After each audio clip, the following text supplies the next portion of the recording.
My son brought his new girlfriend to dinner. She seemed flawless, smiling politely while admiring the crown molding of my dining room. But as we were eating, he reached under the heavy mahogany table and squeezed my hand 3 times. It was an old signal between us, a secret code we established decades ago. That simple, desperate gesture made me realize a shocking truth about our family that I never saw coming. I thought he was begging me to save him from a monster. I did not know the monster was already inside the house. My name is Augustus Wright. I am 69 years old, and I built a real estate empire with nothing but grit, sweat, and a promise to my late wife.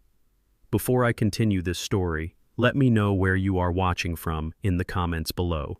Hit like and subscribe if you have ever had to protect everything you built from a threat hiding in plain sight. The atmosphere in my formal dining room was suffocating. Across from me sat Meredith, my son Kendrick's new girlfriend. She was 30, white, impeccably dressed in a tailored navy suit and wore a smile that never quite reached her eyes. She spent the first course looking around my home like an appraiser, calculating the square footage rather than a guest enjoying a meal. She took a delicate sip of her wine and placed the crystal glass down. "You know, Augustus?" she began, her voice dripping with that specific polished condescension I had dealt with my entire career. "It is truly remarkable what you have accomplished. It is always so inspiring to see someone of your background overcome the odds. Your home is incredibly articulate, just like you. I am simply amazed at how well you have done for yourself." Every word was a calculated insult, a subtle reminder of the racial lines she clearly believed still defined us. I felt the familiar heat of anger flare in my chest, the same rage I used to conquer boardrooms. But I swallowed it. I smiled my calm, practiced smile. I nodded and cut my steak. I endured her quiet racism because I loved my son, and I wanted to give this woman a fair chance for his sake. But Kendrick was not eating. He sat stiffly beside her, his shoulders rigid, his eyes darting nervously between his plate and the front door. Suddenly I felt a cold, trembling hand brush against my knee under the table. It was Kendrick. His fingers found my palm, and he squeezed. 1, 2, 3. 3 rapid, desperate squeezes. My heart stopped. The world around me seemed to freeze. The clinking of silverware and Meredith's endless, arrogant chatter faded into a dull hum. 3 squeezes. It was a signal we had not used in over 25 years. The memory hit me with the force of a physical blow. Kendrick was 10 years old. We were at a crowded summer festival, and a group of older, vicious boys had cornered him near the grandstand. He was terrified, tears streaming down his face, completely paralyzed by fear. I had walked up right behind him. He reached back, grabbed my hand, and squeezed exactly 3 times. It was the code my late wife Loretta and I had taught him. It meant, "Dad, save me. I am in trouble." I stepped in front of him that day, standing between my boy and the world, and I made sure those bullies never looked in his direction again. Loretta and I had promised each other we would always be his shield. Now, 25 years later, a grown man of 35, he was using it again. I looked at my son across the candlelight. His face was a mask of sheer terror. He was sweating slightly, his jaw clenched so tight I could see the muscle jumping. He looked like that 10-year-old boy again, trapped and begging his father for rescue. My internal world exploded. The fatherly instinct, fierce and primal, ignited every nerve in my body. Who was threatening him? Was it the mob? Was it a loan shark? Or was it the woman sitting right next to him? Meredith continued talking, completely oblivious to the silent, desperate conversation happening inches away from her. She went on about her high-end lifestyle and her connections, her voice grating on my nerves. I realized then that she was not just a snobbish, entitled woman. She was a threat. My son was being held hostage in his own life, and she was the warden. The polite, wealthy old man facade I was wearing melted away instantly. The ruthless street fighter who clawed his way out of the slums woke up. I had to get Kendrick out of this. I had to know what kind of danger had followed him into my home. I wiped my mouth methodically with my linen napkin and set it gently beside my plate. "This meal calls for something truly special," I said, keeping my voice deep, smooth, and perfectly even. "I have a vintage bottle of Cabernet in the cellar that I have been saving for a momentous occasion. Excuse me for just a moment, I will be right back." Meredith clapped her hands together lightly, her fake smile widening. "Oh, that sounds absolutely delightful, Augustus. We will be right here." I stood up, gave Kendrick a brief, reassuring look that I hoped conveyed I understood his silent plea, and walked out of the dining room. But I did not go down the hall toward the wine cellar. My footsteps made no sound on the thick Persian rug as I turned sharply into the front foyer. Meredith had left her designer leather handbag resting on the console table by the entrance. I am not a man who violates privacy lightly. I have built my reputation on honor and hard boundaries, but honor takes a back seat when my blood is in danger. My son was screaming for help in silence, and I was going to find out why. I stepped up to the table. The house was quiet save for the faint murmur of Meredith's voice echoing from the dining room. I unclasped the gold latch of her heavy leather bag. The interior was lined in red silk. I expected to find the usual things: a compact mirror, expensive lipstick, perhaps a threatening letter from whoever was squeezing my son for money. I pushed aside a leather wallet and a set of keys, digging deeper into the main compartment. My fingers brushed against a thick folded stack of heavy parchment paper. I pulled it out into the dim light of the foyer. It was not a letter from a loan shark. It was a legal document. I flipped open the first page, and the bold black letters at the top made the blood freeze in my veins. Durable power of attorney and transfer of assets. I scanned the paragraphs rapidly. It was a complete legal surrender of the Augustus Wright Trust, transferring total control of my entire real estate empire, my bank accounts, and my home. But that was not the worst part. Attached to the back was a blank medical assessment form declaring me mentally incompetent, suffering from advanced rapid-onset dementia. My hand shook. I reached back into the bottom of the designer bag, feeling for a pen or a seal. Instead, my fingers wrapped around something hard, cold, and cylindrical. I pulled it out. It was a medical-grade syringe, fully capped, loaded to the brim with a clear, unidentified liquid. They did not come to my house for dinner. They came to destroy my mind and steal my life. I shoved the documents and the syringe back into the silk lining of her bag, snapping the gold clasp shut with a soft, decisive click. My heart hammered a frantic rhythm against my ribs, but I forced my breathing to slow down. 40 years in the cutthroat real estate business taught me one vital lesson: never let your enemy know you see the blade in their hand. I took a deep breath, smoothing the lapels of my jacket, and walked toward the wine cellar. I bypassed the vintage Cabernet and grabbed a dusty bottle of cheap Pinot Noir. I needed to play the part they had written for me. When I stepped back into the dining room, I let my shoulders slump just a fraction. I allowed a slight, noticeable tremor to enter my hands as I approached the table. I fumbled with the corkscrew, pretending to struggle with the simple mechanism. Meredith watched me with hawk-like precision, her eyes calculating and cold. I poured the wine, letting a few drops spill onto the pristine white tablecloth. "Oh, clumsiness is catching up with me," I muttered with a weak, apologetic chuckle. Meredith's smile widened, transforming from polite to predatory. She leaned forward, resting her elbows on the mahogany table, looking at the spilled wine as if it were a personal victory. "Oh, do not worry about it, Augustus," she purred, her voice dripping with artificial sympathy. "We all have our clumsy moments as we get older. Tell me, how has your memory been lately? I read a fascinating article about cognitive decline in seniors. It can sneak up on you without warning." I gave a bewildered, slightly vacant look, a performance worthy of a seasoned actor. My memory, "Oh, it is fine, I suppose. I misplace my keys now and then. Nothing serious." I noticed Kendrick shifting uncomfortably in his chair. He looked down at his plate, refusing to meet my eye. "Dad, you forgot my birthday last month?" Kendrick interjected, his voice trembling perfectly. He sounded exactly like a concerned, loving son. "You called me 2 days late. I have been telling you to see Dr. Evans for a checkup." The betrayal hit me harder than the sight of the syringe. Kendrick was feeding her narrative. My own flesh and blood was paving the way for my institutionalization. I did not forget his birthday. I had bought him a vintage watch and handed it to him over breakfast on the exact day. But I swallowed the truth, offering a confused, helpless nod. "Did I am sorry, son. Time just slips away these days." Meredith's eyes gleamed with raw greed.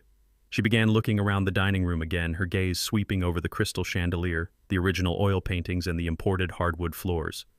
"This property is truly magnificent, Augustus," she said, her tone casually dismissive yet appraising. "The market value in this specific neighborhood has skyrocketed. Maintaining a place this massive must be a terrible burden for a man living alone, especially with your slipping memory. Have you ever considered downsizing, maybe transitioning into an assisted living facility? It would take so much stress off your shoulders." "And Kendrick chimed in right on cue. "It is true, Dad. We worry about you being here all by yourself. What if you leave the stove on? What if you fall on those marble stairs? We just want you to be safe." I looked between the two of them. They were a perfectly rehearsed team. She was the driving force, the architect of this nightmare, and my son was her willing pawn, twisting the knife of false concern. They were burying me alive right here at my own dining table under the guise of love and safety. I gave them exactly what they wanted. A fragile, tired sigh. "Maybe you are right," I whispered, staring blankly at my plate. "Maybe it is getting to be too much for me." The rest of the dinner was a masterclass in psychological warfare, with Meredith subtly inventorying my assets while Kendrick played the dutiful, worried heir. The agonizing evening finally came to an end. I walked them to the front door, my steps intentionally slow and shuffling. Meredith gave me a stiff, lingering hug that smelled of expensive perfume and deceit. "Take care of yourself, Augustus," she whispered near my ear, her tone laced with a chilling finality. "We will be checking in on you very soon." Kendrick hugged me next. It was a weak, cowardly embrace. I waited for another squeeze, another hidden plea for help. Nothing came. His hands were limp, his eyes focused on the floor. "I will call you tomorrow, Dad," he mumbled quickly, stepping out into the cool night air. I stood on the porch and waved as they got into Meredith's sleek black sedan. I kept the vacant, friendly smile plastered on my face until their taillights disappeared around the corner of the gated community. The moment they were out of sight, the frail old man vanished. My posture straightened, my jaw locked, and the fire in my blood flared to life. I stepped back inside and slammed the heavy oak door shut, engaging the deadbolt, the chain lock, and the electronic security system. The house plunged into a fortress-like silence. I did not waste a single second.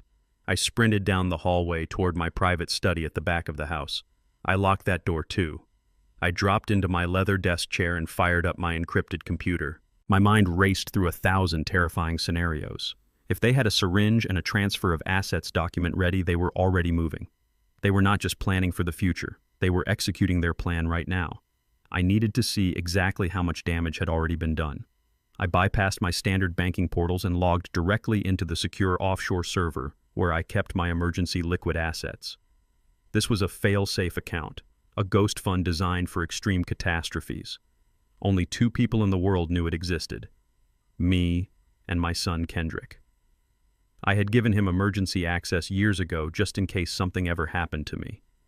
The encrypted dashboard loaded, casting a harsh blue light across my face. I navigated to the ghost account, my pulse hammering against my eardrums. I expected to see the solid, comforting numbers I had meticulously maintained. Instead, the screen displayed a glaring, catastrophic discrepancy. My chest tightened. I clicked on the recent transaction history. My breath caught in my throat. $50,000 had been wired out of the account. I checked the timestamp on the transaction. It had been executed exactly 2 hours ago, right as we were sitting down for dinner, right as Kendrick was squeezing my hand under the table, begging for my help. The transfer was authorized using a certified electronic signature. My signature. A signature I had not authorized. My son had not been squeezing my hand to ask for rescue. He was squeezing my hand while his girlfriend remotely drained my emergency funds. The distress signal was nothing more than a sick, calculated misdirection. The theft was already underway, and the son I swore to protect was the one holding the gun to my head. I did not call the police. In my world, involving the authorities before you have the full picture is a fatal mistake. Instead, I picked up my secure line and dialed the only man I trusted implicitly. Vincent Hayes had been my personal attorney and closest confidant for over 30 years. We had fought brutal legal wars together to build this empire. He answered on the second ring, his voice sharp and alert despite the late hour. I told him exactly what I had found. $50,000 was gone from the ghost account, siphoned out right under my nose while I was eating steak in my own dining room. "I need you to trace that wire transfer right now, Vincent," I demanded, my tone leaving no room for debate. "Find out exactly where that money went and what authorization they used to bypass the bank's secondary security protocols." Vincent did not waste time with questions. He immediately logged into his encrypted terminal. For the next hour, the only sound in my study was the frantic clicking of my own keyboard as I initiated lockdown procedures on my other vulnerable accounts, waiting for Vincent to follow the digital blood trail. The digital clock on my desk flashed 1 in the morning when my secure line buzzed again. I snatched the receiver. "Tell me you have it," I said. "I have it," Augustus Vincent replied, but his voice was unusually grim. It is worse than a simple hack or a stolen password. The transfer was executed legally, at least on paper. I felt a cold knot tighten in my stomach. Explain that to me, Vincent. How does someone legally steal $50,000 from a blind trust? They did not use a password, Augustus. They used a medical power of attorney. Vincent paused, the silence hanging heavy over the line. A medical power of attorney specifically triggered by a physician declaration of your mental incompetence. They filed a certified medical document claiming you are suffering from rapid onset dementia and are no longer fit to manage your own financial affairs. The document grants Kendrick full conservatorship over your emergency assets. The room spun for a fraction of a second. The blank medical assessment form I had seen in Meredith's handbag earlier that evening suddenly made perfect, horrifying sense. They had not just drafted it. They had already executed a version of it. Who signed the medical declaration? I demanded, my voice dangerously low. Vincent typed rapidly on his end. A Dr. Eris Thorne, private practice downtown. The signature was authenticated yesterday morning. A tidal wave of realization crashed over me. Meredith was not just an opportunistic gold digger. She was a highly organized, dangerous predator. She had doctors on her payroll. She knew how to navigate complex trust law. And she had her claws buried deep into my son. The three squeezes under the table flashed in my mind again. Kendrick was not complicit in this. He was a hostage. Meredith must have found out about the ghost account, backed him into a corner, and forced him to facilitate the transfer. If she was bold enough to forge medical documents and steal $50,000 right out of the gate, what else was she capable of? She had a syringe in her purse. She was planning to poison me, incapacitate me, or worse, and she was forcing my boy to watch. I had to act carefully. If I spooked her, Kendrick would be the one to pay the price. Lock down every other account, Vincent, I ordered. Everything. Put a freeze on the main trust. But leave the ghost account open. Let her think she still has access. We need her to feel confident until I figure out how to extract my son from her grip. I hung up the phone and leaned back in the heavy leather chair. The image of Loretta, my late wife, stared back at me from a silver frame on the desk. I promised her I would protect our boy. I had built a fortress of wealth to shield him from the harsh realities of this world. But I had failed to protect him from the snakes that slithered inside the gates. I would not fail him now. Whatever Meredith was threatening him with, I would dismantle it piece by piece. I would tear her operation to the ground and bury her under the rubble. At exactly 2 o'clock in the morning, my cell phone shattered the dead silence of the study. The caller ID glowed brightly in the dark room. Kendrick. I answered immediately, pressing the phone tight against my ear. Kendrick, are you all right? I asked, my voice laced with genuine paternal concern. Dad. Kendrick's voice was a jagged, hysterical sob.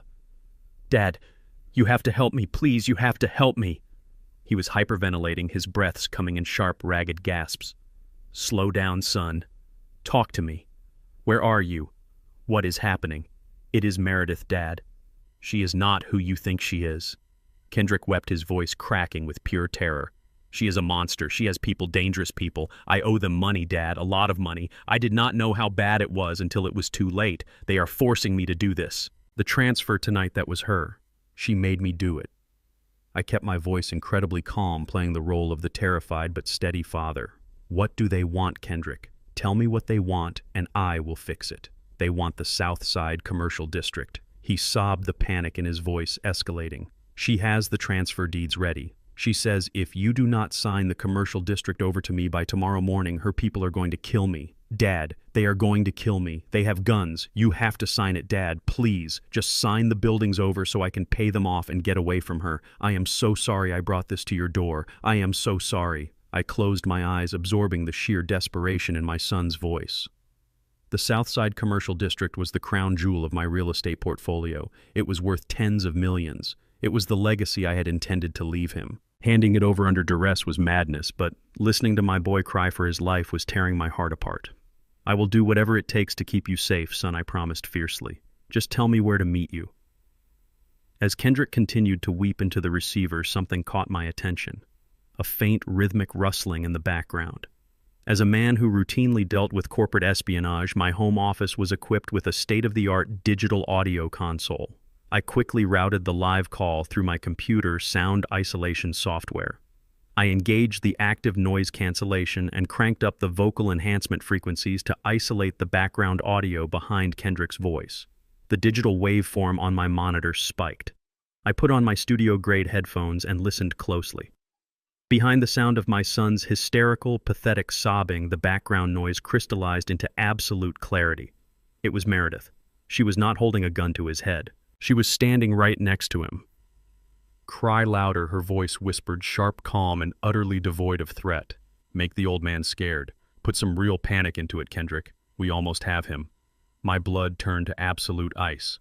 The crushing realization paralyzed me in my chair. I was not dealing with a gold digger holding my son hostage. I was dealing with my own flesh and blood. Kendrick and Meredith were partners. The entire distress signal was a calculated theatrical performance designed to exploit a father's love. The digital audio file played on a continuous loop in my headphones, but I only needed to hear it once. My own son. The boy I had protected from every shadow in the world was the one orchestrating my demise. He was not a hostage trembling in the grip of a ruthless cartel. He was a predator weaponizing a father's unconditional love to steal an empire.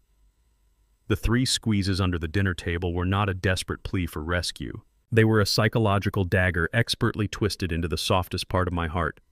I sat frozen in my leather chair, staring blankly at the glowing waveform on my computer monitor. A cold, suffocating numbness spread through my chest, extinguishing the frantic protective fire that had consumed me just moments ago. The boy I raised was dead. In his place stood a stranger willing to drug his father, forge medical records, and fake a hostage situation to bypass probate. Meredith was just the hired muscle, the white facade he used to make the threat believable. Kendrick was the mastermind. The silence in my study was absolute, mirroring the sudden, profound death of my paternal hope. My chest hollowed out, leaving nothing but a vast, freezing void. Memories of Loretta flooded my mind, unbidden and sharp. I remembered the sterile smell of her hospital room 10 years ago, the rhythmic, agonizing beep of her heart monitor. I had held her frail hand, the skin paper thin and cool to the touch. "Protect our boy Augustus," she had whispered, her voice barely a breath against the steady hum of the machines. "Do not let this harsh world harden him.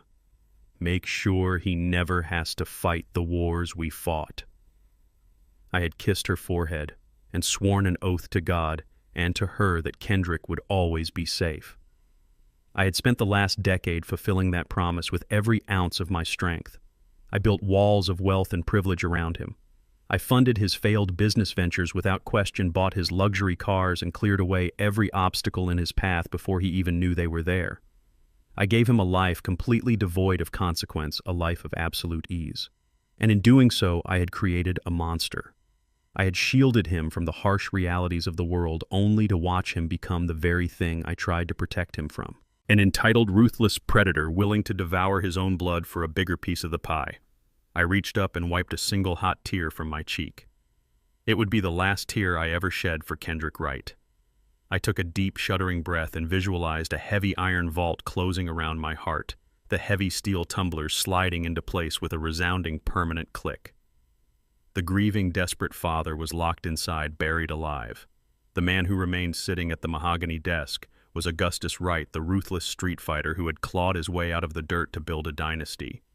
If my son wanted to play a high-stakes game of deception, he was about to learn that I wrote the rule book and I owned the board. I leaned forward and pulled the phone microphone closer to my mouth. I injected my voice with a perfect blend of panic and capitulation. "Kendrick, I am here," I said, making my breathing sound erratic and shallow. "I will do it. I will sign the Southside Commercial District over to you right now. I cannot let them hurt you. Tell me where to bring the transfer deeds." There was a brief, muffled shuffle on the other end, followed by Kendrick's voice, thick with fake relief. "Oh, thank God, Dad." "Thank you. They are telling me to meet you at the old coffee shop on Elm Street. Just you. Bring the papers at 8 in the morning. They said if you call the police, they will kill me right there." "I will be there, son," I promised, infusing every ounce of faux desperation I could muster. "Hold on just a little longer." I hung up the phone. The performance was flawless. They thought they had won. They thought the old, wealthy, dementia-ridden fool was dancing exactly to their tune. I stood up from my desk and walked over to my personal safe. It was time to prepare the bait. I spent the next hour meticulously crafting a counterfeit set of transfer deeds. I used the official letterhead of my holding company, replicated the dense legal jargon perfectly, and signed the bottom with a deliberately shaky, fragile hand to match their narrative of my rapid cognitive decline. To the untrained eye or an eager, greedy son blinded by his own ambition, it looked like the keys to the kingdom. But legally, it was nothing more than expensive scrap paper. Before leaving my study, I opened a hidden compartment in my desk drawer and retrieved a military-grade micro GPS tracker. It was smaller than a dime, equipped with a heavy-duty magnetic adhesive base. I slipped it into my coat pocket. The morning sun was just beginning to break over the city skyline when I arrived at the Elm Street coffee shop. The place was mostly empty, smelling of roasted beans and stale regret. Kendrick was sitting in a corner booth, hunched over a cup of black coffee. He looked suitably disheveled, his clothes wrinkled, playing the role of the terrified hostage to absolute perfection. I rushed over to him, sliding into the booth and gripping his shoulders with trembling hands. "Are you hurt?" I asked, scanning his face with wide, fearful eyes. He shook his head, his hands trembling as he reached for the thick manila envelope I placed on the table. "No, they let me go for the meeting. Are these the papers?" I nodded, playing the broken, defeated man. "Everything is signed, Kendrick.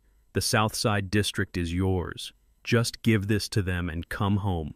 He clutched the envelope to his chest, a flicker of genuine, unadulterated triumph flashing in his eyes before he masked it with a grateful sob. "Thank you, Dad. You saved my life. I have to go before they get suspicious." He stood up hastily. I stood up with him, pulling him into a tight, desperate embrace. As my arms wrapped around his shoulders, I dropped my right hand down toward his waist, my fingers palming the micro-tracker. In one fluid, practiced motion, I pressed the adhesive backing firmly against the inner heel of his expensive Italian leather loafer. It stuck instantly, completely invisible. "Be careful, son," I whispered into his ear, letting my voice crack perfectly.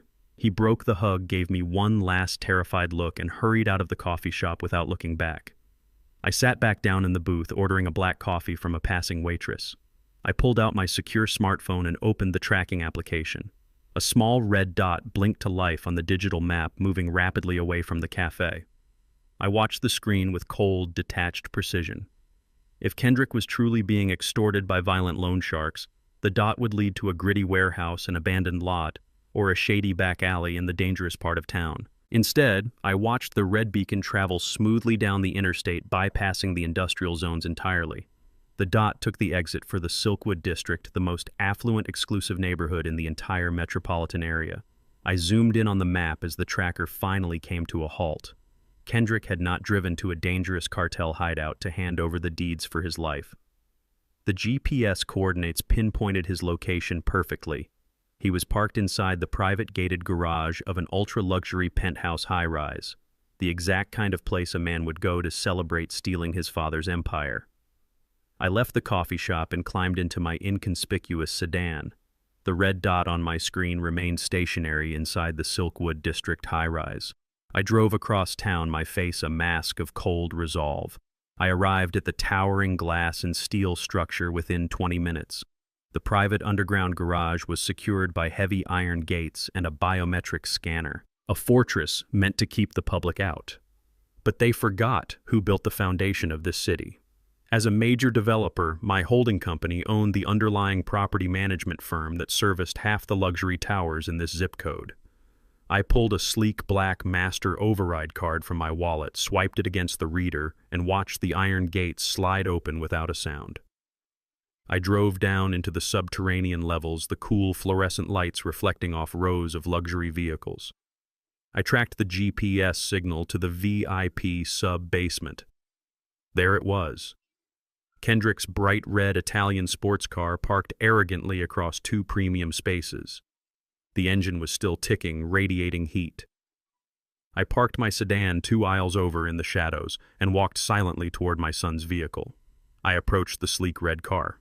Kendrick always was careless. He relied on the building's security to protect his toys, never realizing that true power bypasses standard security. I took a small electronic key fob cloner from my coat pocket. It was a tool my security team used for asset recovery. I aimed it at the driver's side door, captured the residual signal, and clicked the button. The car unlocked with a soft double chirp. I popped the trunk and lifted the heavy carbon fiber lid. If Kendrick were truly the victim of a violent extortion ring, this trunk would hold desperate measures. Bags of bundled cash, threatening letters written in blood, or perhaps a weapon for self-defense. Instead, the trunk looked like the display window of a high-end boutique. I pushed aside a custom leather golf bag and found a stack of glossy shopping bags from the most expensive retailers in the world. I pulled out a handful of crisp receipts: $5,000 for a designer handbag, $10,000 for a bespoke tailored suit. A receipt from a private jeweler caught my eye. It was for a flawless 4-carat diamond engagement ring. The total cost was $85,000, paid in full, utilizing funds siphoned directly from my compromised accounts. I tossed the receipt aside, my disgust deepening with every second.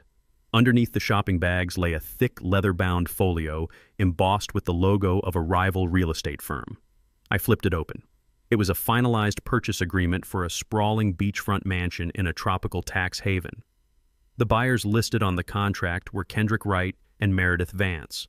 They were not planning to pay off loan sharks. They were funding a lavish early retirement built on the stolen ruins of my life's work.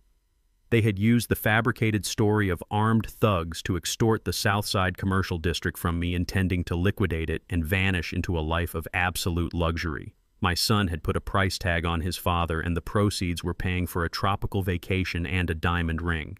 I dug deeper into the trunk, my hands moving with surgical precision. I was looking for the real weapon, the tool they planned to use to execute their final takeover.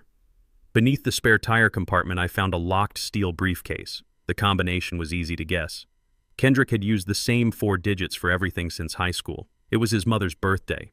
The sheer audacity of him using Loretta's sacred date to secure the instruments of my destruction made my vision blur with rage. I spun the dials, heard the mechanical click, and snapped the locks open. I lifted the heavy steel lid, bracing myself for whatever fresh betrayal lay inside. The interior of the briefcase was lined with dense foam. In the center lay a pristine manila folder. I pulled it out and opened it under the harsh garage lights. It was not a financial ledger. It was a clinical, step-by-step operational blueprint typed cleanly on crisp white paper. The heading read, Phase 3 Medical Transition. I scanned the bullet points, my blood running cold. It detailed a systematic schedule for poisoning me. It listed the exact dosages of a heavy, untraceable synthetic neurotoxin designed to rapidly mimic the symptoms of advanced Alzheimer's disease. The instructions were horrifyingly specific. Add 10 drops to his morning coffee. Increase dosage by 5 drops daily until severe disorientation is achieved. The next section outlined the logistics of my physical removal. It contained confirmed booking details for a private, highly restrictive psychiatric facility out of state, a place where wealthy families locked away their inconvenient elders. It noted the facility's strict no-visitor policy and authorized Kendrick as the sole point of contact. The final page was a checklist for the night they planned to extract me. It included instructions on how to use the syringe I had found in Meredith's purse to sedate me completely if I put up a fight. They were going to chemically fry my brain, drag me out of my own home in the dead of night, and lock me in a padded room until I forgot my own name. They had mapped out the total destruction of my mind and my dignity with the clinical detachment of a corporate merger. I stared at the blueprint, the sheer malice of it searing into my retinas. This was not just theft. This was premeditated psychological murder. They did not just want my empire. They wanted to erase the man who built it, turning me into a drooling, compliant ghost incapable of ever pointing a finger at them. I carefully folded the document, sliding it into the breast pocket of my coat. It was the ultimate piece of evidence. A sudden noise shattered the silence of the underground garage. The distinct echoing chime of the VIP elevator doors sliding open. I froze. High-heeled shoes clicked sharply against the concrete floor, accompanied by the heavy thud of men's dress shoes. They were laughing loudly. The victorious laughter of 2 people who believed they had just pulled off the heist of the century. I gently lowered the trunk lid, leaving it unlatched to avoid the loud mechanical click. I ducked down, instantly pressing my back against the cold side panel of the red sports car. The footsteps grew louder, moving directly down my aisle. Through the narrow gap between the sports car and a massive black SUV parked next to it, I saw them. Kendrick and Meredith. They were walking arm in arm, stopping to kiss passionately. Kendrick had a smug, triumphant grin on his face. He held the manila envelope I had given him at the coffee shop, waving it like a trophy. I was trapped in the tight space between the two vehicles, completely cornered. Meredith giggled, pulling Kendrick toward the rear of the car. "We need to put the deeds in the safe," she purred. "Open the trunk." I pressed my back against the cold metal of the sports car, my breath caught tight in my throat. Kendrick reached for the trunk latch. I had less than a second before he opened it and found the combination lock spun and the foam insert disturbed. I reached into my coat pocket and pulled out my own car keys. My sedan was parked 2 aisles over in the dense shadows of the garage. I pressed the red panic button. A deafening siren erupted through the concrete cavern, the horn blaring violently and echoing off the walls. Kendrick jumped back in shock, dropping the manila envelope on the ground. Meredith gasped, spinning around to look toward the source of the noise. "What the hell is that?" Kendrick shouted over the piercing alarm. He grabbed Meredith by the arm, pulling her away from the sports car and toward the elevator bank to seek safety. The moment their backs were turned, I slipped out from the narrow gap. I moved silently and swiftly, blending into the shadows of the concrete pillars until I reached the emergency stairwell. I pushed the heavy metal door open and stepped inside, my heart hammering against my ribs. I reached into my breast pocket and felt the crisp paper of the medical blueprint. The document bore the signature of the man who had rubber-stamped my mental destruction. Dr. Eris Thorne.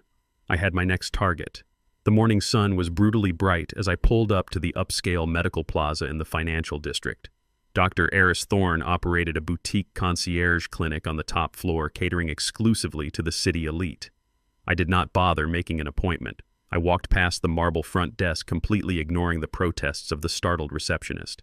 "Sir, you cannot go back there," she called out, picking up her phone to call security. I did not slow my pace. I reached the heavy frosted glass door bearing Thorne's name and kicked it open with the flat of my heavy boot. The door slammed against the interior wall with a sound like a gunshot. Dr. Thorne was sitting behind a massive teak desk, sipping coffee and reviewing a patient chart. He was a distinguished-looking man in his early 50s with silver hair and a tailored designer lab coat. He jumped to his feet, spilling hot coffee down his pristine shirt. "Who do you think you are?" he demanded, his face flushing with arrogant outrage. "I am calling the police right now." I walked slowly into the room, my presence filling the space. "I am Augustus Wright," I said, my voice echoing with a low, lethal resonance. "The man you diagnosed with rapid-onset dementia yesterday morning without ever having the courtesy to look me in the eye." Thorne froze. The color completely drained from his face, leaving him a sickening shade of gray. His hand hovered over his desk phone, trembling uncontrollably. I reached into my leather briefcase and pulled out a thick black dossier. My attorney Vincent had worked through the night, utilizing every contact in his vast network to pull the thread on Dr. Thorne. I slammed the dossier onto the center of his desk, the heavy thud rattling his coffee cup. "Let us test your cognitive function today, doctor," I said, leaning over the desk so my face was inches from his. "Inside that folder are the records of 3 offshore shell companies registered in the Cayman Islands under your wife's maiden name. There are also bank statements detailing exactly 42 wire transfers made by the families of wealthy seniors right before you declared those seniors legally incompetent. You have been running a highly lucrative side business selling fake medical diagnoses to greedy heirs, and you have not paid a single dime of federal income tax on those bribes." Thorne collapsed back into his ergonomic chair, his breathing shallow and rapid. He stared at the open folder, his eyes wide with absolute terror. "You have no proof of this," he stammered, though his voice lacked any conviction. "It is completely inadmissible. It does not need to be admissible in a courtroom to trigger a full IRS audit," I replied coldly. "I have already drafted the anonymous tip to the federal tax authorities and the state medical board. But I will not stop there. I own the commercial holding company that leases this building. I am your landlord. I will evict you by the end of the week. Then I will personally fund a class action lawsuit on behalf of every family you have destroyed. I will strip you of your medical license, drain your bank accounts, and ensure you spend the rest of your life in a federal penitentiary." The psychological warfare worked exactly as I intended. Thorne was not a hardened criminal. He was a coward in a white coat who had gotten far too comfortable playing God with the lives of the elderly. Faced with the absolute certainty of his own destruction, the arrogant physician completely crumbled. He buried his face in his hands, a pathetic sob escaping his lips. "Please," he begged, his voice muffled by his trembling fingers. "Please, Mr. Wright, I will lose everything. My practice, my family. You cannot do this to me." "I can and I will," I stated, circling the desk and standing directly over him. "Unless you start talking right now. I want to know exactly how the assessment was ordered. I want to know the exact timeline. Give me every detail of the transaction, and I might consider letting you keep your freedom." Thorne looked up, his eyes bloodshot and frantic. He reached a shaking hand into his desk drawer and pulled out a locked ledger, frantically tossing it onto the desk. "It was all him," Thorne cried out, pointing a trembling finger at the air. "Your son, Kendrick. He came to me 2 months ago. He said you were losing your grip on reality and making terrible financial decisions that were going to bankrupt the family trust. He paid me $20,000 in cash to pre-sign the medical power of attorney." I stared at him, processing the timeline. 2 months ago. Kendrick had been planning this long before Meredith ever stepped foot in my dining room. I grabbed Thorne by the collar of his expensive lab coat and hauled him halfway out of his chair. "And Meredith?" I demanded, my grip tightening against his throat. "How did she facilitate the fake medical records? Did she deliver the cash?" Thorne choked, his eyes bulging as he struggled to breathe. He shook his head frantically. "Meredith did not facilitate anything. She is not his girlfriend." I released his collar, letting him drop heavily back into his chair. "What did you just say?" I asked, my voice a deadly whisper. Thorne gasped for air, massaging his throat. "Meredith Vance is not a girlfriend." He wheezed, his eyes darting away from mine in terror. "She is a black market attorney. She was disbarred 5 years ago in New York for corporate embezzlement. She operates entirely in the shadows now. She specializes in hostile asset takeovers of the elderly." The room tilted slightly. The ground beneath my feet felt entirely unstable. Kendrick did not get trapped by a gold digger. Thorne continued delivering the final devastating blow to my fatherly heart. He sought her out. He hired her. He brought her in to structure the trust transfer and the medical conservatorship so it would be completely airtight against any legal challenges you tried to mount. I stared at the pathetic doctor, the sheer magnitude of my son malice finally taking complete shape. "And what is her fee?" I asked. Thorne swallowed hard, a drop of sweat rolling down his temple. "Kendrick agreed to pay her 20% of your total estate the moment you are locked inside the psychiatric facility." I left Dr. Thorne trembling in his sterile office and drove back to my estate. The city blurred past my windows, a gray smear against the sharp, crystalline focus taking over my mind. My own son had not just fallen in with the wrong crowd or made a desperate, panicked mistake. He was the architect of my destruction. He had actively hunted down a disgraced black market attorney and paid her 20% of my legacy to build an airtight cage for me. The sheer theatricality of it all made my stomach churn with a profound, visceral disgust. Bringing Meredith to my home, parading her as the woman he loved, utilizing the 3 squeezes under the dinner table. It was all a grotesque stage play designed to manipulate the deepest, most vulnerable parts of my fatherly soul. I pulled through my private security gates and parked the car, gripping the steering wheel until my knuckles ached. The boy I had raised was completely gone, replaced by a cold, calculating parasite willing to hollow out his own father for a payout. I unlocked the front door and stepped into the suffocating silence of my home. I needed to know exactly how far his rot had spread. Building a real estate empire from the dirt up requires a certain level of necessary paranoia. You do not survive the brutal, cutthroat world of commercial property acquisition by trusting people at their word. You survive by verifying absolutely everything. Years ago, alongside the standard security system visible to any guest or contractor, I had personally installed a secondary, completely covert surveillance network throughout the estate. I had micro cameras embedded in the intricate crown molding concealed within the smoke detectors and hidden seamlessly behind the facades of my bookshelves. No one knew they existed. Not my elite security detail, not my trusted cleaning staff, and certainly not Kendrick. I walked straight into my private study, bypassing the main desktop computer, and moved a heavy Persian rug to reveal a steel floor safe. I unlocked it and powered up the standalone offline server array hidden inside. The cooling fans hummed to life in the quiet room, a steady mechanical drone. The large monitor flickered on, displaying a high-definition grid of feeds covering every square inch of my property. If Kendrick and Meredith had been choreographing this hostile takeover for months, I needed to see exactly what moves they had already made inside my walls. I pulled up the encrypted archive logs and began scrubbing through the footage from the past 7 days. I watched the mundane routines of my life play out in rapid fast-forward. the housekeeper meticulously dusting the grand foyer, myself sitting in the living room reading the morning financial papers. I adjusted the search parameters to specifically flag any movement in the house during the hours I was known to be away at the corporate office or inspecting active construction sites. I watched carefully, my eyes scanning the multiple feeds for any anomaly, any breach in my sanctuary. For the first few days, there was nothing. The house remained perfectly still and secure, but my patience is limitless when it comes to protecting my territory and discovering the truth. I kept winding the digital timeline back hour by hour, day by day. I scrutinized the silent footage with the cold, detached precision of an apex predator hunting its prey. I shifted my focus to the kitchen camera, a wide-angle lens hidden flawlessly inside the digital clock on the microwave. I fast-forwarded through the weekend and into the early days of the week. My finger hovered over the pause button as a sudden flash of movement broke the static stillness of the empty kitchen. I slowed the playback to normal speed and leaned closer to the high-resolution monitor, my heart turning into a block of solid ice in my chest. The timestamp glowing in the bottom corner of the screen read Tuesday, exactly 3 o'clock in the afternoon.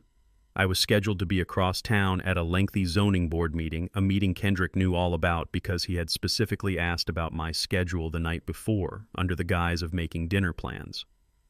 The heavy mahogany door leading from the garage to the kitchen eased open without a sound.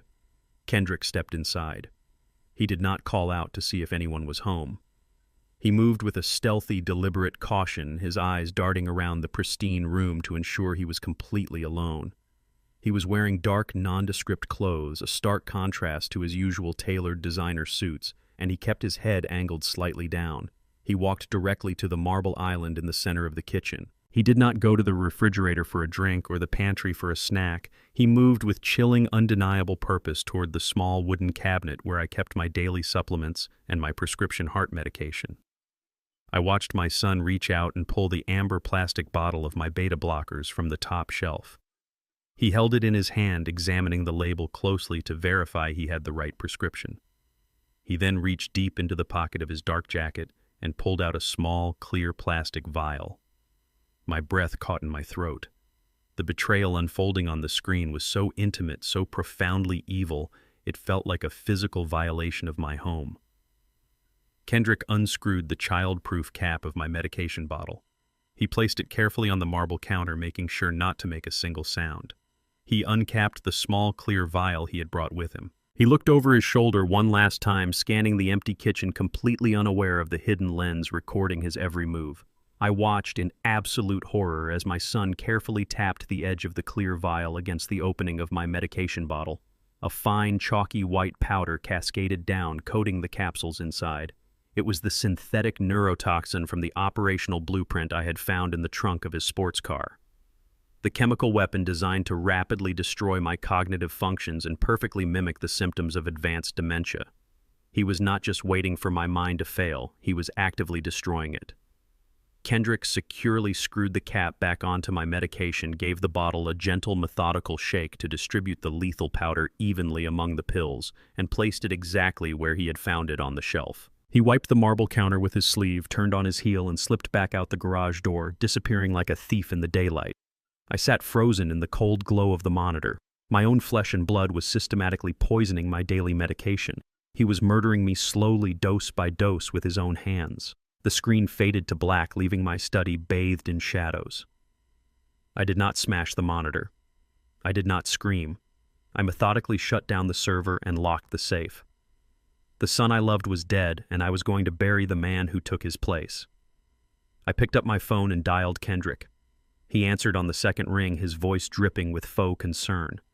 I forced my tone to sound hollow, defeated, and exhausted. "Kendrick," I rasped, letting a heavy sigh escape my lips.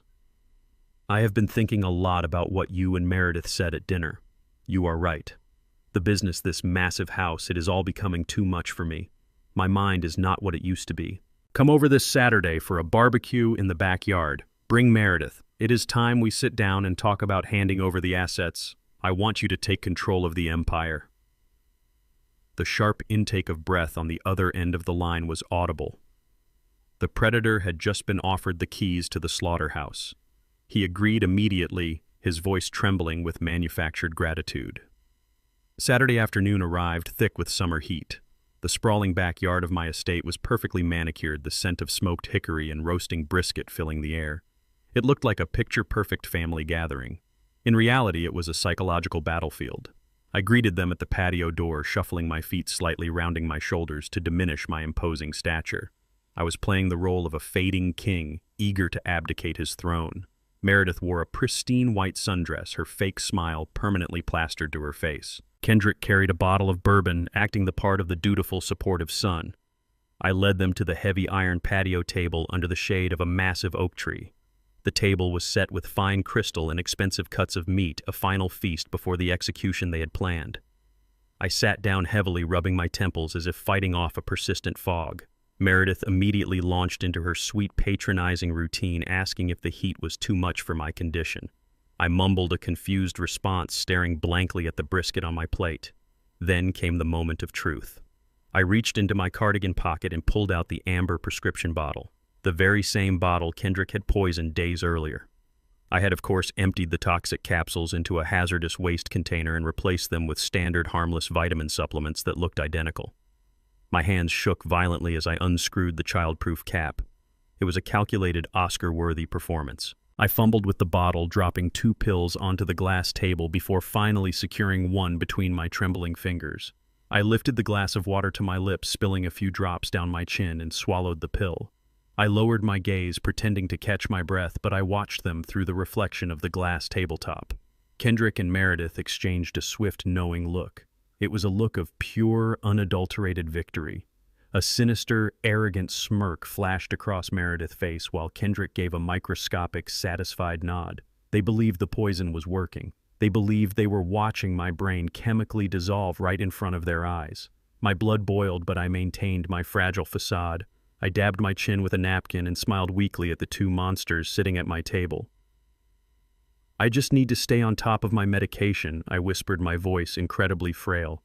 "My doctor says it is very important." Kendrick reached over and patted my hand, the same hand he had squeezed under the dining table to fake a cry for help. "We are here for you, Dad," he lied flawlessly. "You do not have to worry about anything anymore." The afternoon wore on, the air thick with their arrogant complacency. They thought I was completely neutralized. It was time to strike. I stood up to pour another round of wine, my grip intentionally unsteady on the heavy crystal decanter. Meredith had placed her designer handbag and her sleek smartphone right on the edge of the table. As I leaned over to fill her glass, I feigned a sudden, violent muscle spasm. My wrist jerked and the decanter tilted sharply. A cascade of dark red wine splashed directly across the table, drenching the side of her expensive bag and completely covering her phone. Meredith gasped, jumping back from the table. "Oh my God!" she shrieked, her carefully constructed, polite persona slipping for a fraction of a second. "I am so incredibly sorry," I babbled, grabbing a handful of thick cloth napkins and rushing around the table. My hands just gave out. "Please let me clean this." I snatched her phone from the puddle of wine before she could reach it. "I will dry this off inside. It needs a microfiber cloth so the speakers do not get ruined," I insisted, not waiting for her permission. I turned and shuffled quickly into the kitchen, out of their line of sight. The moment I crossed the threshold, the shuffling old man vanished. I moved with lightning speed. I pulled a military-grade data extraction USB drive from my pocket. I wiped the wine off her screen, jammed the drive into the charging port of her phone, and pressed the activation button. The drive was designed for corporate espionage, engineered to bypass standard encryption and clone internal data packets in seconds. A small LED light on the drive blinked rapidly. I counted the seconds in my head. 10, 20, 30. The light turned a solid, reassuring green.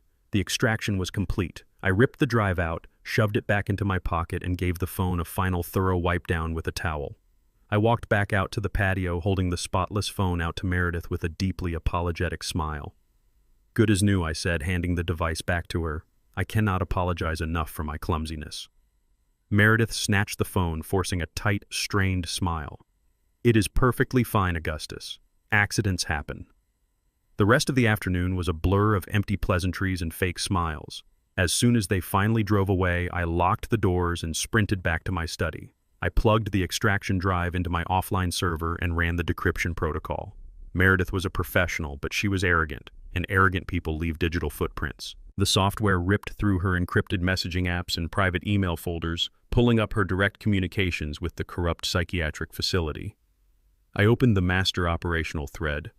The words on the screen hit me with the force of a freight train. The extraction was not a vague future plan. It was completely finalized. They had booked a private medical transport team authorizing the use of physical restraints and chemical sedation. The date of execution was stamped in bold red text at the bottom of the work order. They were coming to drag me out of my own home this coming Friday at midnight. I looked at the digital calendar on my monitor. It was Tuesday evening. I had exactly 3 days to build a trap that would completely destroy them. I did not waste a single second.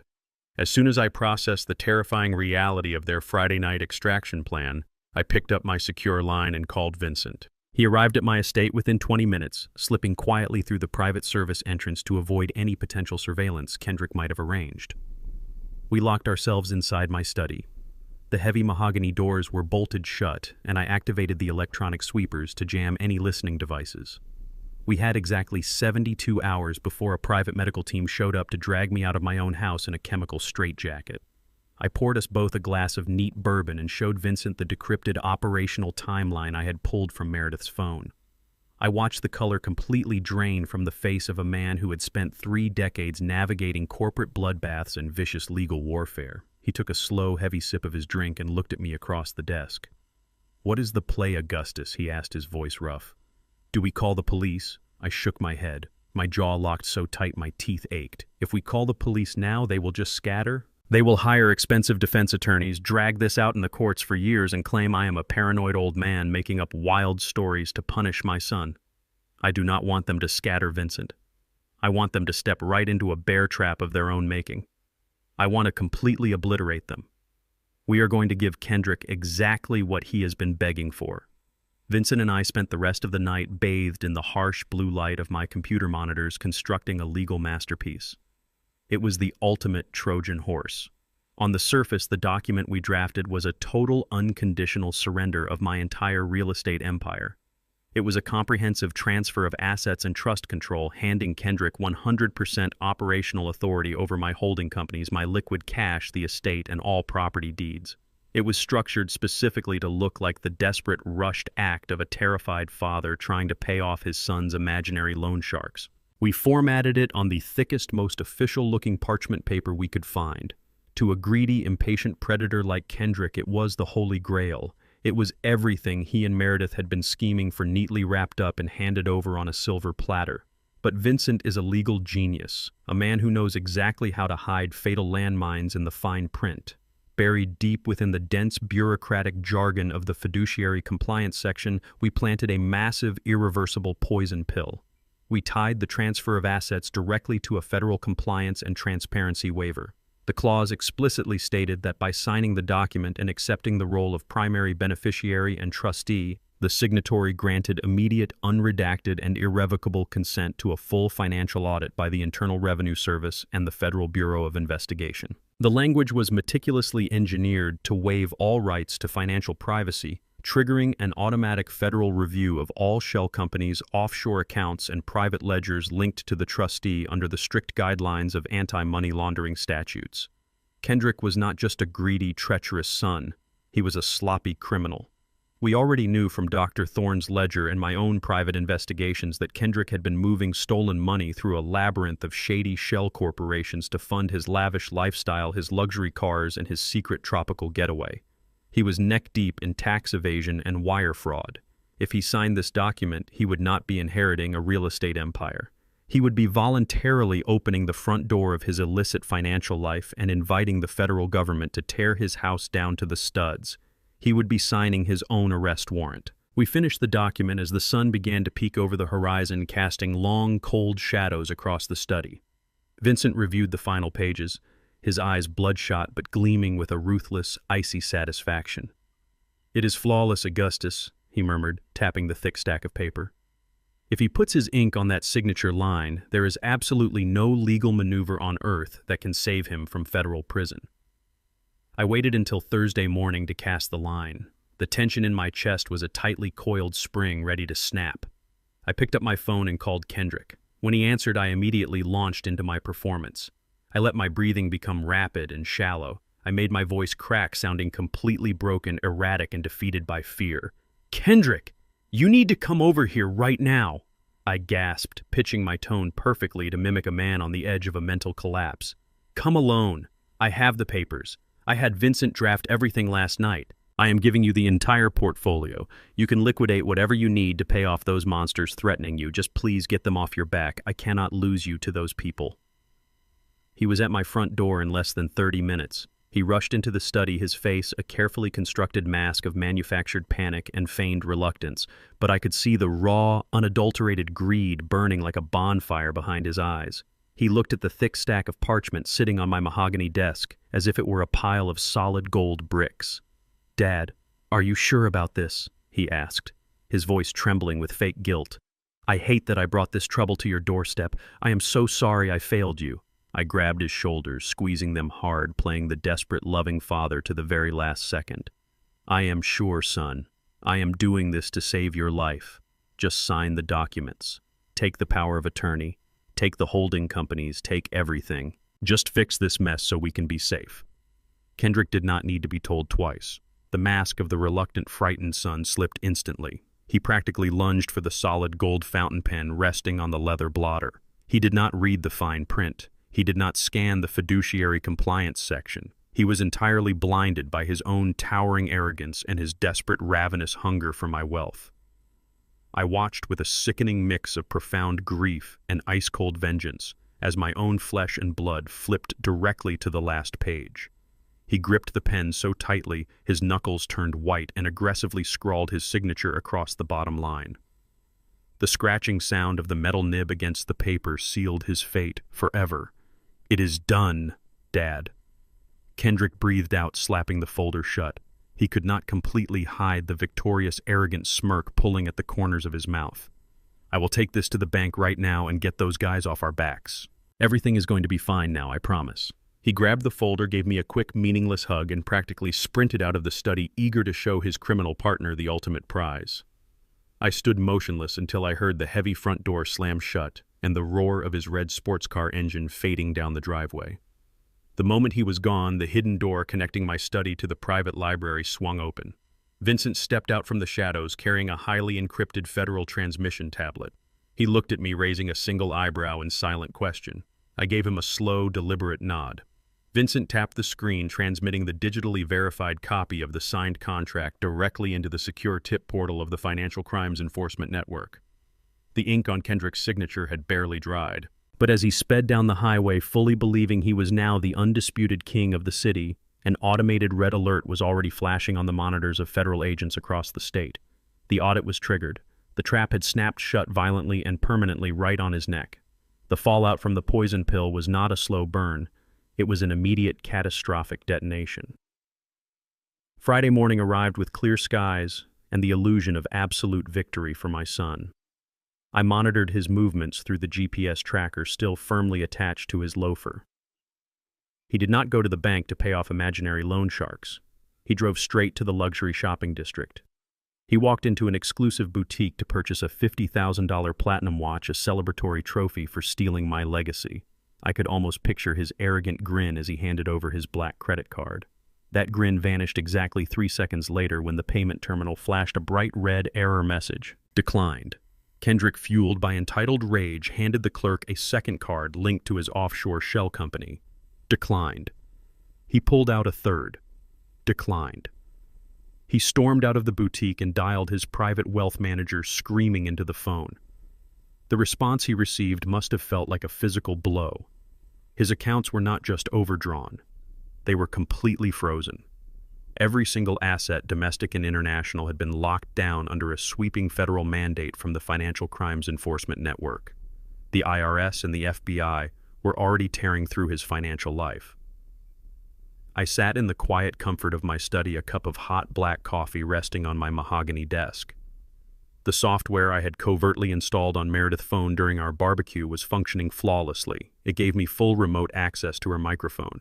I pressed the key on my console to activate the live audio feed just as her phone began ringing frantically. Kendrick was calling. When she answered, he did not offer a sweet greeting. He exploded into a blind, hysterical rage. "Meredith, "What the hell did you do?" he screamed, his voice cracking with pure panic. "My accounts are frozen. All of them. The bank said there is a federal hold on my assets. What kind of amateur paperwork did you draft for my father?" Meredith's voice remained steady, but the underlying tension was undeniable. "Kendrick, calm down. Stop yelling on an open line. I drafted an ironclad transfer of trust. It had nothing to do with federal holds. Did you alert the bank prematurely? Did you try to move a massive sum of money this morning?" "I tried to buy a watch," Kendrick roared back, pacing furiously. "I just inherited a billion-dollar real estate empire. I should be able to buy a damn watch. But the broker said the hold was initiated by a federal compliance trigger attached to the trust document I signed yesterday. You set me up. You made a mistake, and now the feds are crawling all over my offshore accounts." I listened to the venom dripping from my son's words. There is no loyalty among thieves. The moment pressure is applied, they turn on each other like starved animals. Meredith's tone shifted from managing a partner to handling a liability. "What did you sign?" "Kendrick," she demanded, the cold professional edge cutting through his hysteria.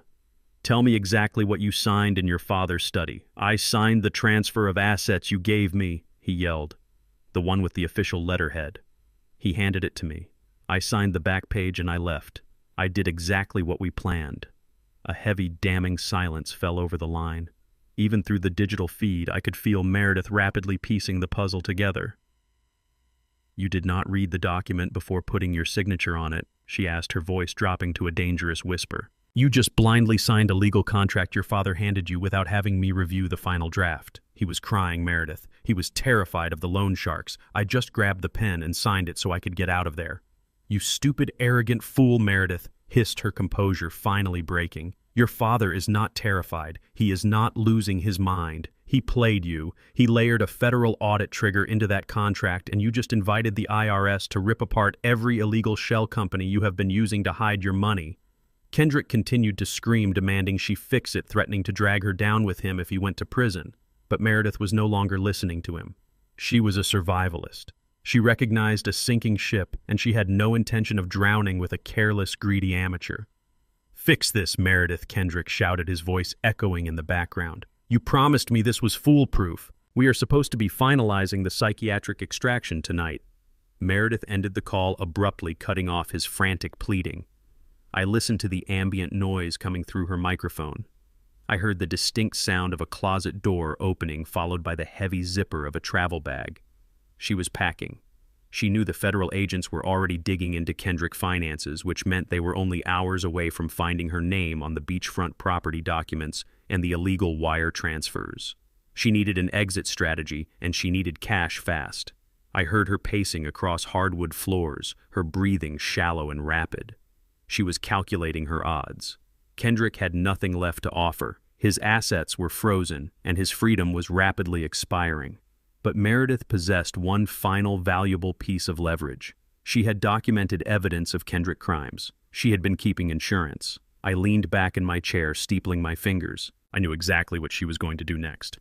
Predators like Meredith only care about one thing: self-preservation. And the only person left on the board with the power and the liquid capital to facilitate her escape was the man she had been trying to destroy. My private cell phone vibrated on the desk. The caller ID displayed an unknown number. I let it ring 3 times before picking it up. I did not say a word. I just breathed evenly into the receiver. "Mr. Wright," Meredith said, her voice completely stripped of the fake sweet condescension she had used at my dinner table. It was cold, direct, and strictly business. "We both know you are not losing your mind. You played your son beautifully. But you and I are professionals." I did not reply. I let the silence stretch, forcing her to show her hand. "Your son is a liability," she continued, her tone urgent.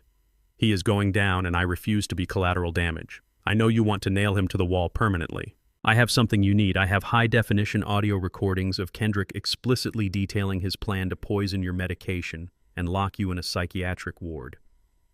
It is the definitive proof of premeditated attempted murder. I will hand over the original digital files and sign a sworn affidavit against him. I want $200,000 in untraceable cash, Mr. Wright. Pay me, and I give you everything you need to bury your son forever." I did not laugh, though the irony was thick enough to choke on. She wanted a massive payday from the very man she had tried to institutionalize. I kept my voice perfectly level, devoid of any emotion, letting her think she held the upper hand. 200,000 is a remarkably small price to pay for absolute certainty. Meredith, I replied smoothly. Bring the original digital files and the signed affidavit to the lower level of the downtown transit center parking garage. Level 4. You have exactly 1 hour. I hung up the phone before she could attempt to negotiate further. I went to my dressing room and put on a tailored charcoal suit, slipping a silver fountain pen and a highly specific specialized checkbook into my inside breast pocket. The transit center garage was a massive concrete cavern, cold, damp, and perfectly discreet for this kind of transaction. I parked my sedan under a flickering fluorescent light and waited with the engine running. Exactly 60 minutes later, the sharp, rhythmic echo of high heels rang out across the empty structure. Meredith stepped out of the shadows. She was no longer wearing the polished, modest attire of a loving, devoted girlfriend. She wore a dark, heavy trench coat, her hair pulled back tightly into a severe bun, carrying a sleek metallic hard drive in one hand and a thick leather portfolio in the other. She looked like exactly what she was, a ruthless mercenary arriving to collect her bounty. She did not bother with pleasantries or fake smiles. The manufactured sweetness was completely gone, replaced by a hardened, predatory glare. She walked right up to the hood of my car and tossed the metallic hard drive onto the metal. Everything is on there, she said, her voice echoing slightly in the vast, empty garage. Audio recordings of Kendrick outlining the entire neurotoxin schedule. Text logs where he ordered me to expedite the psychiatric extraction. She unzipped the leather portfolio, revealing glossy printed transcripts. I have been building this contingency file since the day he hired me, she bragged, entirely devoid of shame. He thought I was just his legal muscle, but I knew he lacked the discipline for a clean extraction. So I documented every illegal directive he gave me, every text message plotting the chemical doses. The sworn affidavit detailing his forgery of the medical power of attorney is right here. It is enough to put him away for attempted murder and elder abuse. He is entirely yours, Mr. Wright. I picked up the hard drive, feeling its cold, solid weight in my palm. You are remarkably efficient at selling out your partners, I observed mildly, looking her dead in the eyes. Meredith let out a harsh, abrasive laugh. Kendrick was never a partner, Augustus. He was an asset, a very stupid, very sloppy asset. He thought he was a criminal mastermind, but he was just a spoiled rich kid playing way out of his league. The moment he blindly signed that transfer document without letting me review the final draft, he became a massive liability. I do not go down with sinking ships, and I certainly do not go to federal prison for a man who cannot even manage a simple hostile takeover without leaving a massive audit trail. Her utter lack of loyalty was staggering but perfectly aligned with the profile of a disbarred black market attorney. She was a scavenger, eager to pick the meat off the bones of whatever carcass she could find.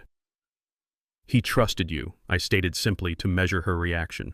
He trusted my utility, she countered sharply. Now I am trusting yours. The money, Mr. Wright. 200,000. I need to be on a plane to a non-extradition jurisdiction by sunset. I reached into my inside pocket and withdrew my checkbook. I uncapped my silver fountain pen. You asked for untraceable cash on the phone, I said, pausing with the gold nib hovering over the paper. But a withdrawal of $200,000 in physical currency requires a 48-hour security notice at any major financial institution. You do not have 48 hours, Meredith. The FBI is already expanding the freeze on Kendrick's network. Panic flashed across her eyes for a fraction of a second. Then write me a certified cashier check from your primary holding trust, she demanded. I can cash it at the central branch immediately before the federal freeze widens. I nodded slowly, playing the part of the compliant, desperate buyer. I filled out the check, writing her name with meticulous precision, and signed the bottom. I tore the crisp piece of paper from the booklet and handed it to her. She snatched it from my fingers, examining the signature and the routing numbers with a greedy, feverish intensity. She did not even say goodbye. She turned on her heel and practically sprinted toward the stairwell, her heels clacking wildly against the concrete. She truly thought she had outsmarted everyone. I watched her disappear into the dark stairwell, a cold, satisfied smile finally breaking across my face. I got back into my car and picked up my secure phone, dialing Vincent. The transaction is complete, I told him, putting the car into gear. She took the bait without hesitation. She is heading to the central branch right now. Meredith was incredibly fast-driven by the pure, unadulterated terror of federal prison. She drove her black sedan recklessly through the downtown traffic, gripping the steering wheel with white knuckles, her eyes darting to the rearview mirror every few seconds. She was convinced she was the smartest person in the city. She had secured the damning evidence, extorted the billionaire, and was minutes away from a clean, wealthy getaway. She parked illegally right in front of the towering glass facade of the central bank, not caring about the immediate consequences. She just needed the liquid cash. She burst through the revolving doors, her trench coat flaring out behind her, marching directly to the high net worth priority teller lane. She bypassed a line of regular customers, slamming the check I had just written her onto the polished marble counter. "I need this cashed immediately," she demanded, her voice tight, breathless, and commanding. "Large bills, $100 denominations. Do not delay." The teller, a seasoned professional, looked at the astronomical sum on the check, then looked up at Meredith's frantic, sweating face. Inside the bank, the air conditioning was freezing, but a heavy bead of sweat rolled down the side of Meredith's temple. "Of course, ma'am," the teller said calmly. "Let me just run this through our priority verification system." Meredith tapped her manicured fingernails aggressively against the marble counter, constantly looking over her shoulder at the entrance. She thought she was beating the clock. She believed that because the check was drawn from an account bearing my personal signature, it was completely insulated from Kendrick's ongoing federal audit. She was severely, fatally mistaken. What Meredith did not know was that the specific checkbook I used in the parking garage was not linked to my primary secure holding trust. It was linked directly to one of the highly compromised shell companies Kendrick had aggressively attempted to absorb the day before, the exact same trust fund that Kendrick's blind signature had legally exposed to the Financial Crimes Enforcement Network. The account was not just frozen. It was actively being monitored in real time by a joint task force of the FBI and the IRS for rampant money laundering. The teller slid the check into the digital scanner. The moment the routing number registered in the banking mainframe, a silent priority red alert triggered directly at the local federal field office. Meredith impatiently checked her gold watch. How much longer, she snapped. Before the teller could answer, the heavy glass doors of the bank flew open with a violent crash. A dozen federal agents in heavy tactical gear flooded the lobby, their badges gleaming under the bright fluorescent lights. They bypassed the security guards and marched straight toward the high net worth lane. Before Meredith could even process what was happening, two massive agents grabbed her arms, spinning her around and slamming her chest hard against the marble counter. The cold steel of handcuffs ratcheted tightly around her wrists right there in the crowded lobby. Meredith was currently sitting in a federal holding cell, her ambitious escape plan completely annihilated. But Kendrick had absolutely no idea. Ignorance and desperation are a volatile combination. Friday afternoon, just hours after Meredith was arrested, Kendrick burst through my front door. He looked entirely unhinged. His designer suit was wrinkled, his hair was disheveled, and his eyes were bloodshot with a wild, cornered panic. His federal asset freeze had cut him off from every dime he thought he owned. He was drowning, and he needed liquid cash immediately. He grabbed me by the arm, his grip bruising and aggressive, entirely abandoning the loving son facade. "We are leaving right now," he barked, pulling me toward the door. "I have a buyer for the Westcliff mansion. They are offering $5 million in cash today, no questions asked. We are going to the notary office downtown, and you are going to sign the immediate transfer of deed." I played the frail, compliant old man, perfectly stumbling slightly as he shoved me into the passenger seat of his car. Let him think he was in control. Let him drive us straight to the execution block. The private notary office was located in a nondescript building on the edge of the commercial district. Kendrick had clearly arranged this meeting in a desperate hurry, bypassing my usual legal channels. He dragged me into a small, windowless conference room. A nervous-looking notary public placed a stack of expedited property transfer deeds on the table and quickly excused himself to make copies of our identification, leaving the two of us completely alone. The heavy wooden door clicked shut. The moment we were isolated, the last remaining shred of Kendrick's dutiful son persona disintegrated entirely. He did not bother shedding fake tears. He did not try to manipulate my emotions with stories of dangerous loan sharks or pleading for his life. He slammed his palms flat onto the table, leaning over me with a look of pure, unadulterated malice. His face was twisted into a grotesque mask of greed and rage. "Pick up the pen, old man," he commanded, his voice a venomous hiss that echoed in the small room. "Sign the papers right now." I looked up at him, maintaining my wide-eyed, confused expression. Kendrick, I do not understand, I stammered, letting my hands shake violently. Why are we selling the Westcliff property? We do not need to do this. I already gave you the holding companies. His fist slammed against the table, rattling the pen. The holding companies are locked in a bureaucratic nightmare because of your outdated legal structuring. He snarled, completely oblivious to the fact that the federal government was currently dismantling his life. I need cash today. This buyer is waiting for the deed, and I am not leaving this room until I have the wire transfer confirmation. Pick up the damn pen. I shrank back into my chair, playing the terrified victim. But what about your safety? I whimpered. What about the men threatening you? Kendrick let out a sharp, cruel laugh. It was a sound devoid of any humanity. There are no men threatening me, you senile old fool. The only threat to you in this room is me. He leaned in closer, his breath hot against my face, his eyes cold and dead. I know you are losing your mind. I know you are slipping away. So let me make this incredibly simple for you. Sign the deed right now, or the special medicine I have been mixing into your daily pills is going to get a massive upgrade. You think you are confused now. Refuse to sign this, and tomorrow I will double the dose. By Sunday, you will not even remember your own name. You will be locked in a padded room drooling on yourself, and I will take everything anyway. Save yourself the misery and sign it. I looked at the heavy gold pen resting on the table. I looked at the transfer deeds that would hand over a $5 million property to this monster. Then I looked up at my son. The violent trembling in my hands vanished instantly. My slumped shoulders straightened, and I sat up to my full imposing height. The facade of the fragile, dementia-ridden old man evaporated into thin air, replaced by the ruthless, calculating predator who had built a city from the ground up. I did not reach for the pen. Instead, a slow, icy smile spread across my face. Kendrick faltered. He blinked, clearly confused by the sudden terrifying shift in my demeanor. The predatory confidence in his eyes flickered, replaced by a sudden spark of uncertainty. "Sign it," he repeated, though his voice lacked its previous venomous authority. I reached inside the breast pocket of my tailored suit jacket. I did not pull out my reading glasses. I pulled out a thick, legally binding document bearing the official seal of the state Supreme Court. I tossed it onto the table, sliding it directly over the fraudulent transfer deeds. "What is this?" Kendrick demanded, his voice pitching higher. That I replied, my voice deep, resonant, and entirely devoid of fear, is a permanent federal injunction and comprehensive asset freeze.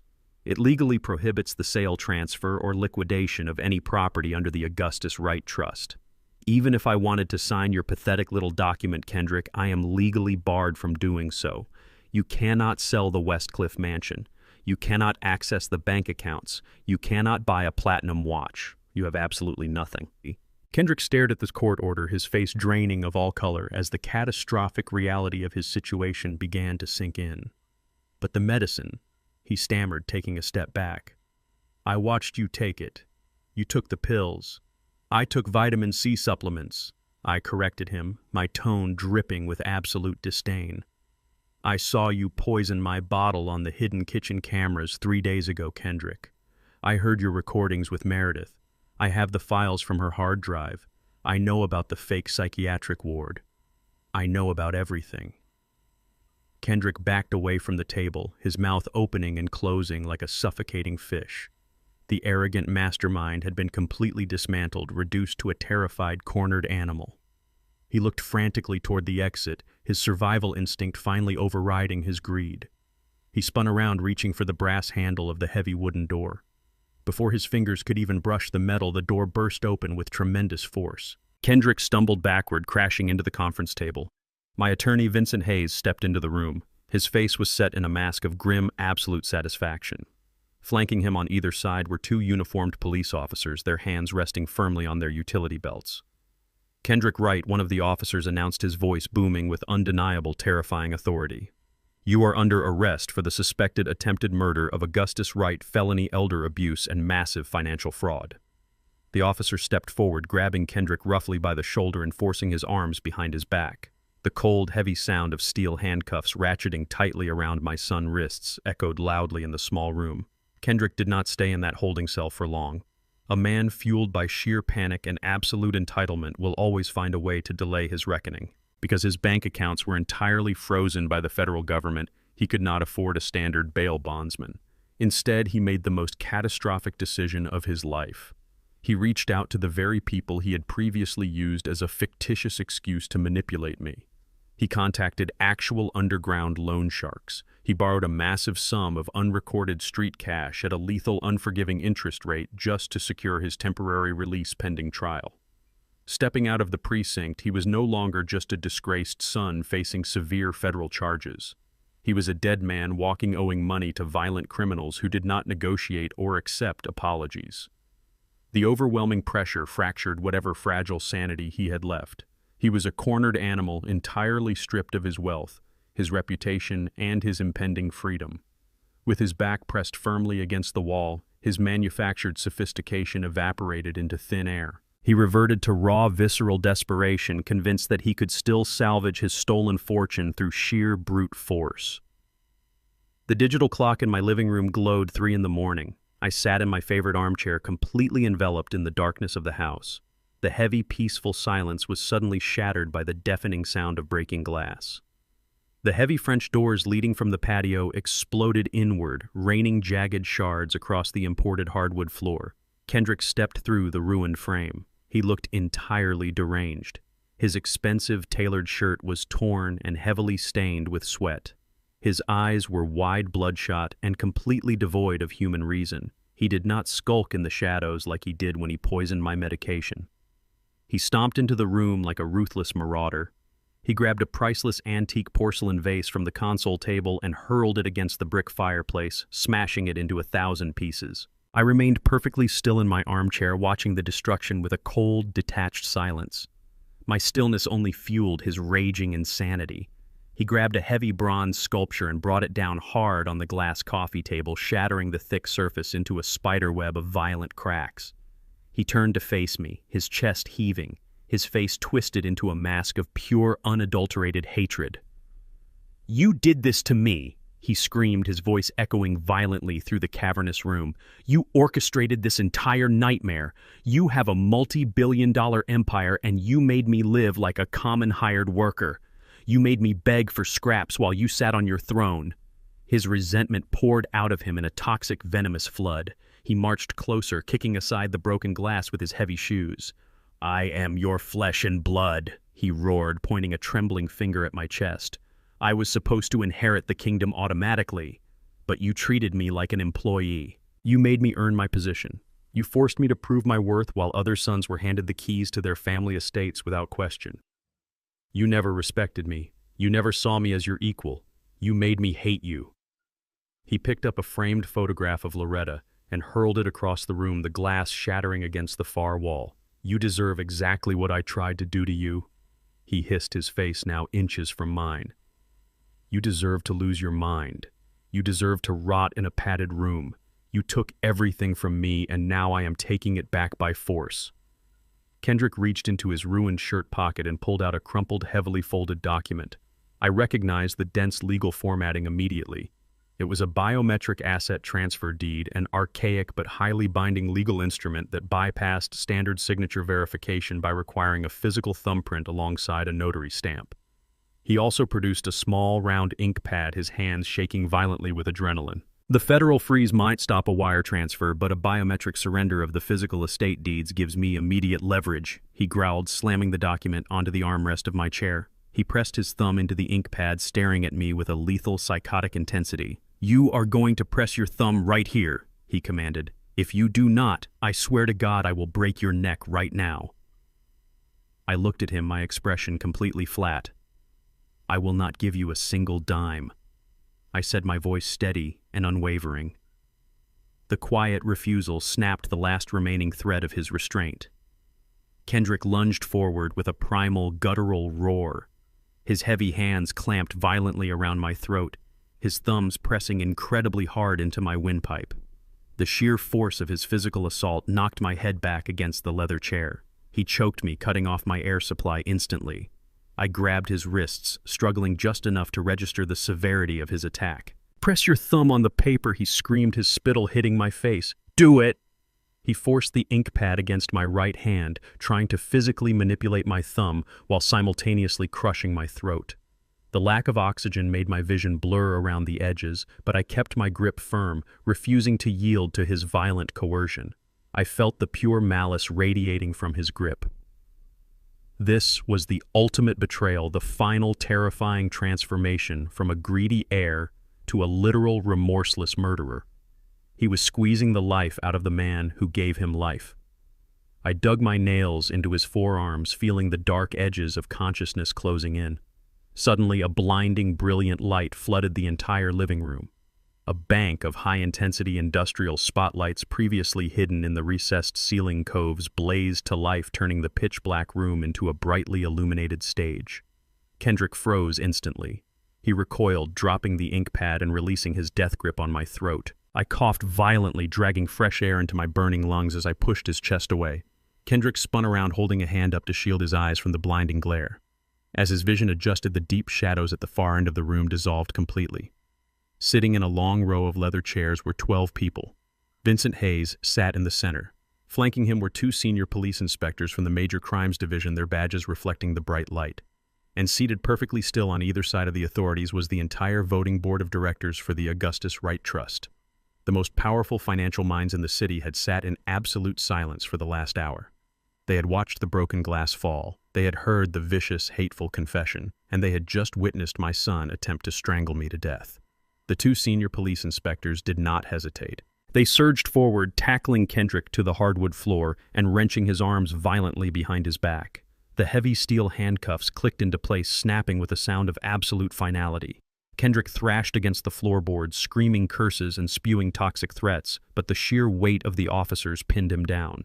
The board of directors watched the pathetic display with cold, silent contempt. I slowly stood up from my leather armchair and adjusted my collar. I did not look at the writhing man on the floor with pity, sadness, or regret. The final microscopic shred of paternal love I held for him had died the moment his hands tightened around my windpipe. I felt nothing but the icy, calculated focus of a CEO executing a hostile corporate dismantling. Kendrick was no longer my son. He was a deeply flawed liability, a cancerous growth on my legacy that required immediate surgical removal. I looked across the room and gave Vincent a single decisive nod. The legal annihilation of Kendrick Wright had officially begun. I wanted him stripped down to the molecular level. I wanted him to understand the true definition of nothingness. Kendrick, fueled by an arrogant delusion that the legal system could still be manipulated, managed to secure his temporary release by the following afternoon. He exhausted the absolute last reserves of the illicit street cash he had borrowed from the underground lenders to post an exorbitant emergency bail. He thought he could retreat to his luxury Silkwood District penthouse, regroup his thoughts, and fence his collection of high-end watches and designer artwork to fund his escape. He was catastrophically mistaken. When his cab pulled up to the towering glass and steel high-rise, he was met with a scene of total, highly organized devastation. The front circular driveway was occupied by 2 heavy-duty flatbed tow trucks. A team of mechanics was currently securing his bright red Italian sports car and his luxury black SUV to the steel ramps with heavy chains. Standing directly in front of the revolving glass doors were Vincent Hayes and a squad of uniformed county sheriffs. Kendrick sprinted up the driveway, his face twisted in a panicked rage, demanding to know what was happening. Vincent calmly stepped forward, holding a thick stack of court-validated eviction and asset seizure notices. "You do not own any of this, Kendrick," Vincent stated, his voice ringing out clearly over the roar of the tow truck engines. "This penthouse, the vehicles, the custom furniture inside, and every piece of jewelry in the wall safe are legally registered to a subsidiary holding company owned entirely by the Augustus Wright Trust. Since you attempted to murder the primary shareholder last night, your corporate privileges have been permanently revoked." Kendrick tried to push past the sheriffs to enter the building, screaming that he had personal property upstairs. The officers violently shoved him back onto the concrete pavement. A moving crew was already marching out of the lobby, carrying heavy cardboard boxes filled with his bespoke suits, his high-end electronics, and his expensive art collection. Everything was being loaded into a secure corporate transport van under the strict supervision of my security detail. The building manager approached, handing Kendrick a single cheap plastic grocery bag containing his immediate personal effects: a spare phone charger, an electric toothbrush, and a wrinkled change of clothes. The authorities ordered him to vacate the premises immediately under threat of a trespassing arrest.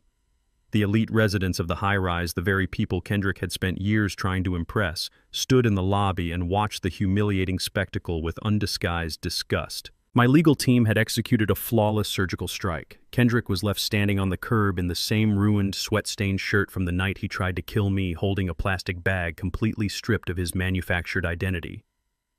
He had absolutely nothing. Desperation set in rapidly as the sun began to dip below the city skyline. Kendrick wandered away from the luxury district, taking refuge on a cracked wooden bench at a busy public bus stop. He pulled out his cheap prepaid burner phone. He scrolled frantically through his contacts, calling the network of affluent associates he had spent years cultivating. He dialed his golf partners, his co-investors, and the sycophants who gladly drank his $1,000 bottles of champagne at exclusive downtown clubs. The first call went straight to voicemail. The second was rejected after a single ring. The third associate answered, but the moment Kendrick began begging for a short-term loan to secure a hotel room, the man cut him off abruptly. "Do not ever call this number again, Kendrick," the voice snapped before the line went dead. Kendrick did not understand the sheer magnitude of the power he had challenged. He thought his social capital was insulated from my reach. He was wrong. Hours earlier, I had personally made a series of brief, highly effective phone calls to the power brokers of the city. I issued a quiet but absolute commercial embargo. I made it explicitly clear that any individual firm or entity that lent Kendrick Wright a single dollar, offered him shelter, or facilitated his legal defense would be permanently blacklisted from every commercial real estate development in the state. I promised to financially ruin anyone who threw him a lifeline. The business world is built on self-preservation and profit. Facing the wrath of the city's most powerful developer, his entire network abandoned him instantly. He was a radioactive pariah.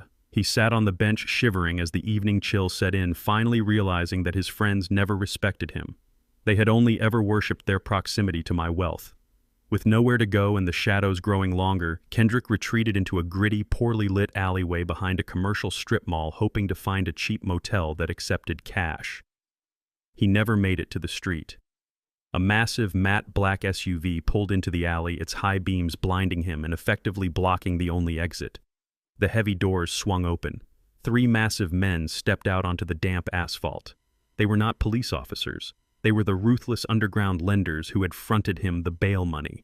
Kendrick backed away, his hands raised in terror, stammering frantic promises about real estate deeds and future payouts. The lead enforcer did not say a single word. He did not care about broken trusts or frozen federal accounts. He only cared about the debt. The man stepped forward with terrifying speed, raising a solid steel pipe high into the air. He brought it down with sickening, brutal force directly onto Kendrick's left knee. The sharp, violent crack of bones snapping echoed loudly off the brick walls. Kendrick collapsed onto the garbage-strewn pavement, unleashing a guttural scream of absolute agony, completely abandoned in the dark. Kendrick did not go to a hospital. He knew the authorities and the underground lenders would be watching the emergency rooms. Dragging his shattered left leg behind him, the blinding agony burning through his veins, he crawled into the filthy bathroom of a 24-hour gas station. He slumped against the cracked, tiled wall, his face pale, sweating, and contorted with pain. But the manipulative predator inside him was not entirely dead. He had one final desperate card to play in the court of public opinion. He pulled out his cheap burner phone connected to the free public network and opened his largest social media platform. He hit the button to start a live broadcast. He purposely angled the camera to perfectly capture his bruised face, his torn clothes, and the miserable background of the gas station bathroom. He began to weep. It was a masterful performance of pure victimization. He sobbed uncontrollably into the camera, painting a horrifying picture of a tyrannical, out-of-control billionaire father who had lost his mind and violently stolen his own son's rightful assets. He claimed that my corrupt lawyer Vincent had manipulated a confused old man into illegally seizing his legitimate companies, freezing his accounts, and throwing him out onto the streets, with absolutely nothing leaving him to be beaten by hired thugs. The internet is a highly volatile, deeply reactive arena. It feeds on outrage and absolute victimhood without ever verifying the facts. Within an hour, Kendrick's tearful, pathetic live stream went completely viral. It was shared across every major platform, rapidly accumulating millions of views. To the uninformed public, the narrative was incredibly compelling. A young, successful African-American entrepreneur ruthlessly stripped of his hard-earned wealth by a greedy, vindictive billionaire father. The comments section exploded into a firestorm of digital rage directed entirely at me. Influencers and social commentators eagerly picked up the story, broadcasting my name and my corporate logo alongside words like tyrant, thief, and abuser. The public court convicted me instantly without a trial. Petitions were launched demanding immediate federal investigations into my holding companies. Angry mobs began organizing protests outside the gates of the Silkwood high-rise and the headquarters of my primary development firm. The public aggressively demanded that Kendrick's frozen assets be immediately restored and that I be investigated for financial abuse. Kendrick had managed to limp his way to a miserable cash-only motel room on the outskirts of the city, aided by a naive follower who had seen the live feed and offered him a ride. He lay on a stained mattress, his broken leg wrapped in crude homemade splints made from cardboard and duct tape.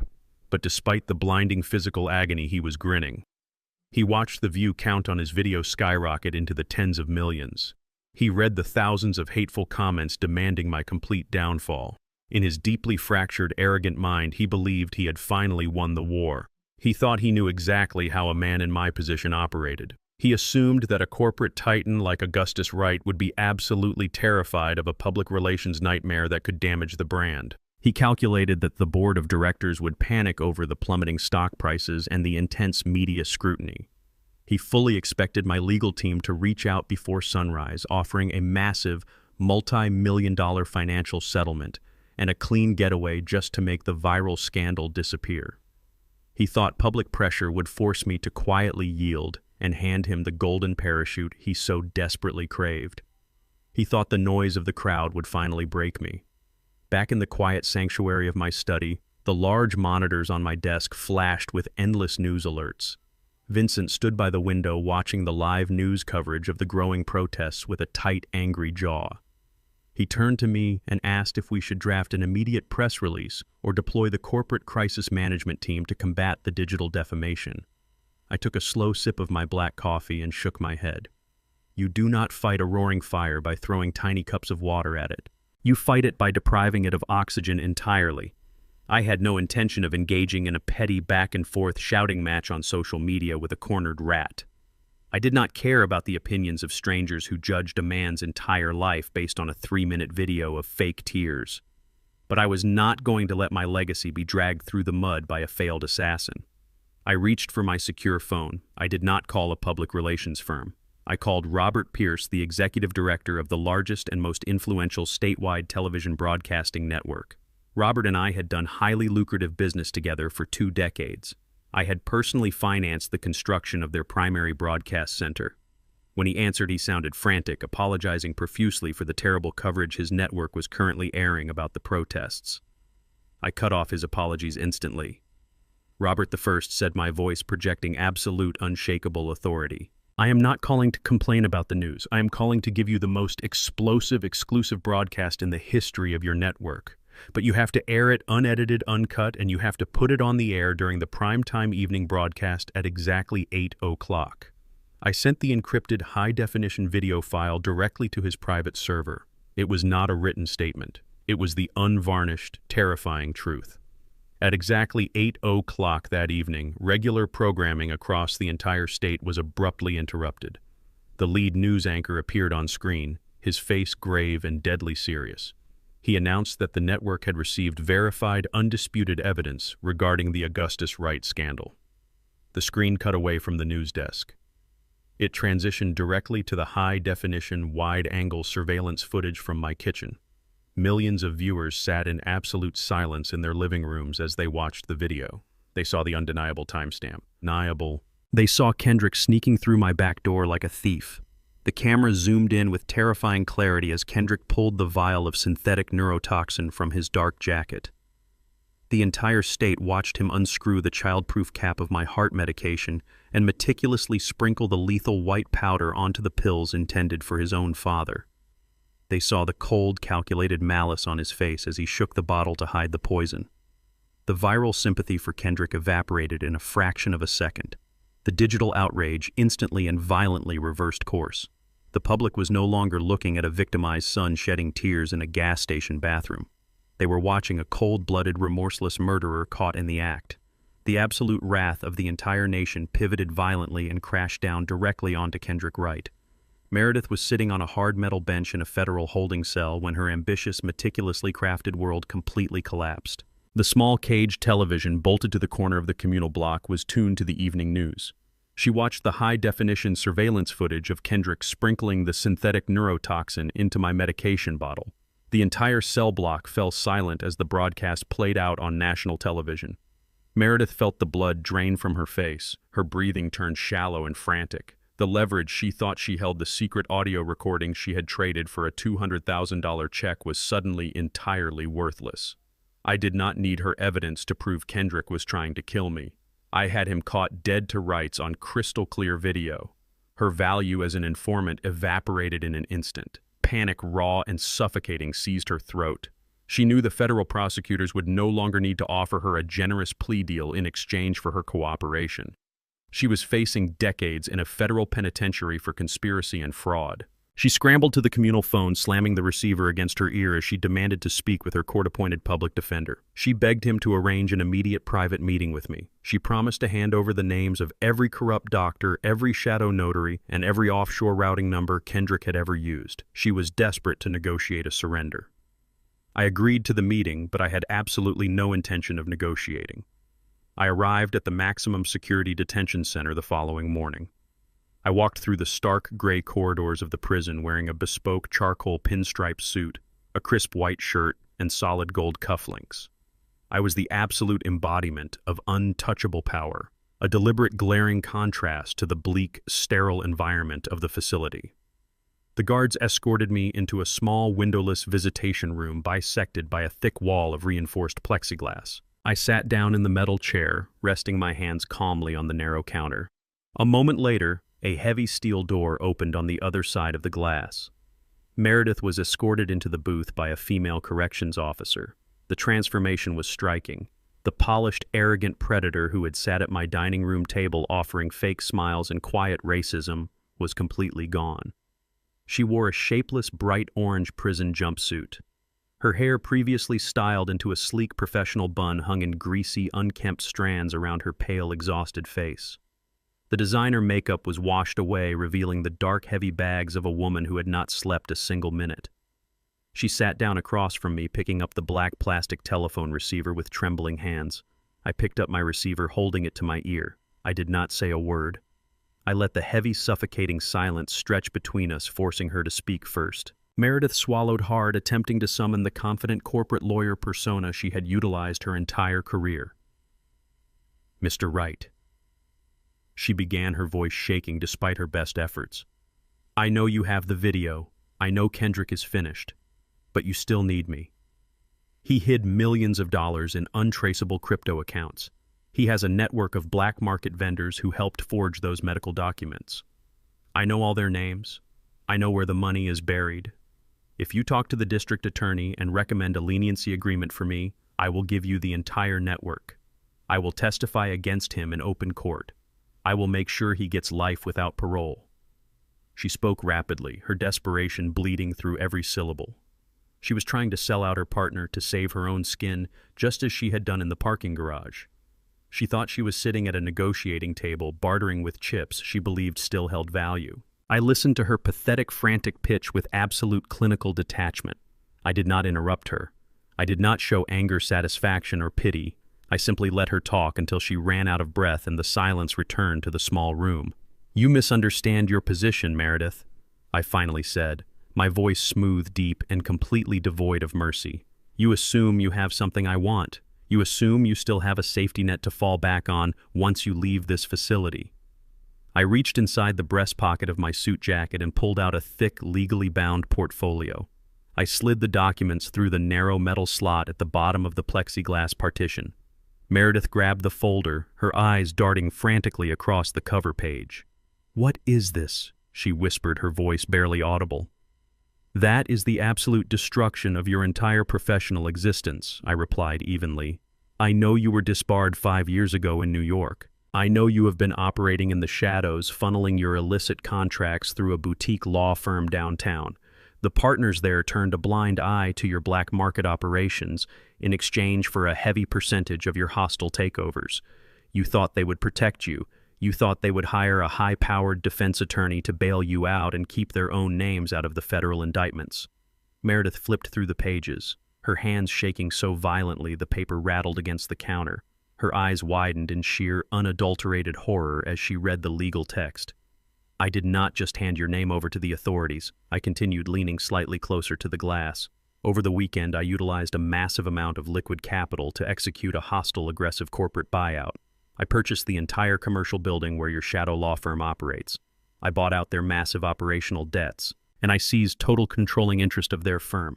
They do not work for you anymore, Meredith. They work for me. I immediately dissolved the partnership and surrendered every single physical and digital archive in their possession directly to the Financial Crimes Enforcement Network. Every illegal contract you ever drafted, every bribe you ever facilitated, and every vulnerable family you ever destroyed is currently being heavily audited by federal forensic accountants. You have no hidden funds. You have no silent partners. You have absolutely zero leverage. The last remaining shred of her arrogant facade shattered completely. The realization of her total, inescapable ruin crashed over her. She dropped the portfolio, pressing her hands against the plexiglass. "Mr. Wright, please," she sobbed, tears streaming down her pale cheeks. "I was just doing a job. Kendrick was the mastermind. He was the one who wanted to hurt you. I will do whatever you want. Please do not do this to me." I stood up from the metal chair, buttoning my suit jacket with slow, methodical precision. I looked down at the weeping, broken woman on the other side of the glass. "You are not just facing financial fraud and disbarment," I stated, delivering the final lethal blow with absolute ice in my veins. "You actively participated in a conspiracy to systematically poison me. I have hired a private team of the most ruthless, aggressive prosecutors on the Eastern Seaboard. I am paying them an exorbitant retainer out of my own pocket to assist the district attorney with your specific case. Their only directive is to ensure you are convicted of attempted premeditated murder. You will not get a plea deal. You will not get a reduced sentence. You will rot in a federal cage for the rest of your natural life." "No," Meredith screamed, her voice cracking as she slammed her fists frantically against the thick, bulletproof glass. "No, come back here. We can make a deal. I can help you. Please." I turned my back on her and walked toward the exit of the visitation room. I did not pause. I did not look over my shoulder. I walked out into the corridor, the heavy steel door slamming shut behind me with a resounding, permanent echo completely silencing the desperate, pathetic wailing of the woman who thought she could steal my crown. Kendrick was a ghost of a man. The pristine, custom-tailored suits he used to parade around the city were completely gone, replaced by filthy, blood-stained rags. His left leg violently shattered by the underground enforcers dragged behind him like a dead, agonizing weight. Every step he took was a masterclass in physical torment. He had absolutely no money, no powerful allies, and no future. The federal authorities were hunting him relentlessly. The street lenders wanted him dead, and the general public despised him as a viral monster. With his mind entirely fractured by intense physical pain and absolute financial ruin, his focus narrowed into a single pathetic desire for vengeance. He did not attempt to breach the towering corporate skyscrapers or my heavily guarded luxury estates. He knew he would never make it past the front gates. Instead, he dragged himself through the shadows to the dusty industrial outskirts of the city, arriving at a crumbling, rusted cinder block building. It was the old mechanic shop where I had started my business 40 years ago. It was the absolute birthplace of the Augustus Wright Empire. For Kendrick, it was a glaring symbol of the gritty working-class roots he had always been deeply ashamed of. If he could not inherit my pristine billion-dollar kingdom, he was determined to burn its genesis to ashes. He broke the rusted padlock on the side door with a heavy stone, stumbling blindly into the dark, oil-stained garage. He carried a heavy red plastic jerry can filled with stolen gasoline. He uncapped it, the pungent chemical fumes instantly filling the stagnant air, and began to wildly splash the fuel across the ancient workbenches, the cracked concrete floor, and the heavy structural wooden pillars that held up the roof. He tossed the empty plastic can aside, the hollow clatter echoing loudly in the cavernous space. He reached into his pocket with trembling, filthy fingers and pulled out a cheap plastic lighter. Before his thumb could strike the flint, a voice cut cleanly through the heavy, toxic darkness. "You always hated this place," I said, my voice perfectly calm, resonating off the concrete walls. Kendrick screamed, spinning around so fast he lost his balance and crashed hard onto his ruined leg. He groaned in absolute agony, clutching his shattered knee as he looked up. I stepped out from the deep shadows of the back office. I wore a flawless, tailored charcoal suit, completely unbothered by the dust and the suffocating fumes of the gasoline. You hated the smell of the motor oil. I continued walking slowly and deliberately toward him. You hated the dirt on the floor. You thought this garage was entirely beneath you. But the grease in this building is the only reason you ever got to wear Italian silk and drive European sports cars. Kendrick bared his teeth, his face twisting into a mask of feral, unhinged hatred. You owe me. He spat, his voice hoarse, broken, and dripping with venom. You built an empire, and you hoarded the power for yourself. You made me jump through hoops. You made me feel like nothing. Everything I did, the forgery, the medicine I did, because you pushed me to it. I looked down at the miserable, broken creature writhing on the floor. I gave you the entire world, Kendrick. I gave you the finest education, infinite operational capital, and a safety net most men would kill to have. But I also tried to teach you the value of sweat. I tried to teach you that real power is not inherited. It is built, day by day, brick by brick. But you were too weak to build. You only knew how to take. Kendrick struggled to push himself up against a gasoline-soaked wooden pillar, gripping the lighter tightly in his fist. You never loved me, he sneered, tears of desperate rage cutting tracks through the heavy dirt on his face. You loved your legacy more than your own son. You wanted me to fail so you could look down on me. I shook my head, feeling the final absolute death of my fatherly grief. I wanted you to be a man. Instead, you chose to be a parasite. You hired a criminal to steal my assets. You forged medical documents to lock me in a cage. You poisoned my medication with your own hands. Do not blame my legacy for the darkness in your own soul, Kendrick. You made those choices with a clear mind.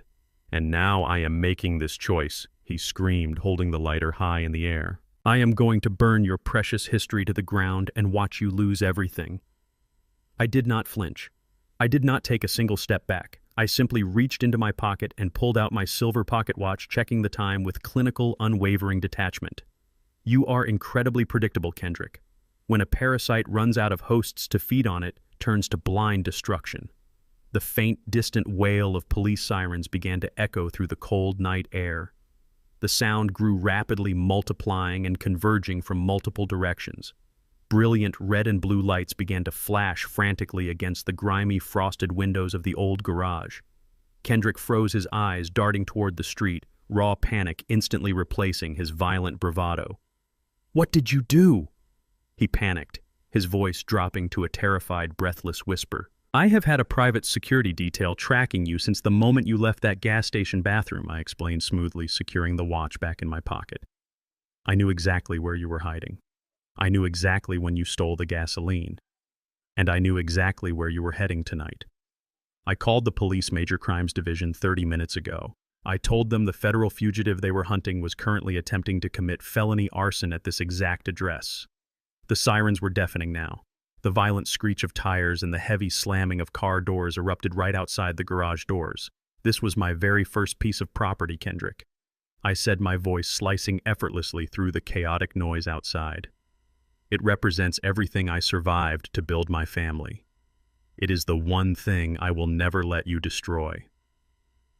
In his frantic, terrified state, Kendrick lost control of his hands. His fingers trembled violently and his thumbs slipped heavily against the plastic wheel of the lighter. A single bright spark jumped from the flint, catching a small pool of gasoline near the base of the wooden pillar. A bright, aggressive flame erupted instantly, casting a sinister orange glow across his terrified, pale face.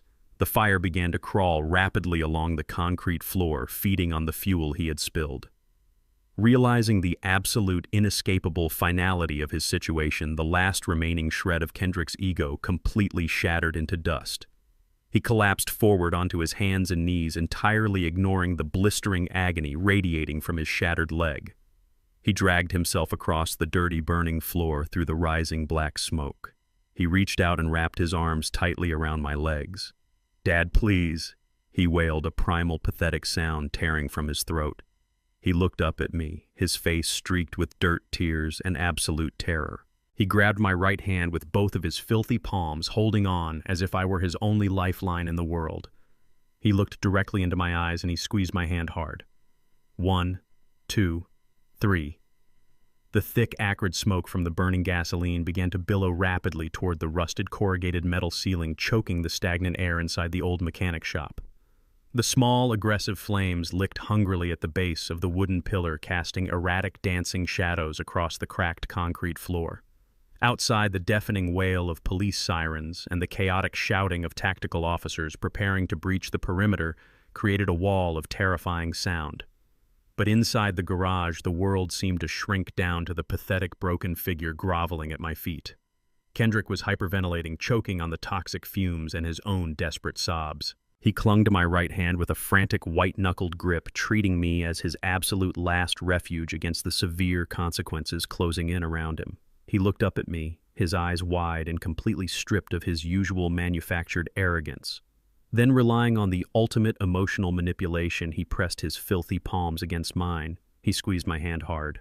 1, 2, 3. Dad. He choked out, coughing violently as the black smoke swirled around us. Dad, save me, please. You have to save me.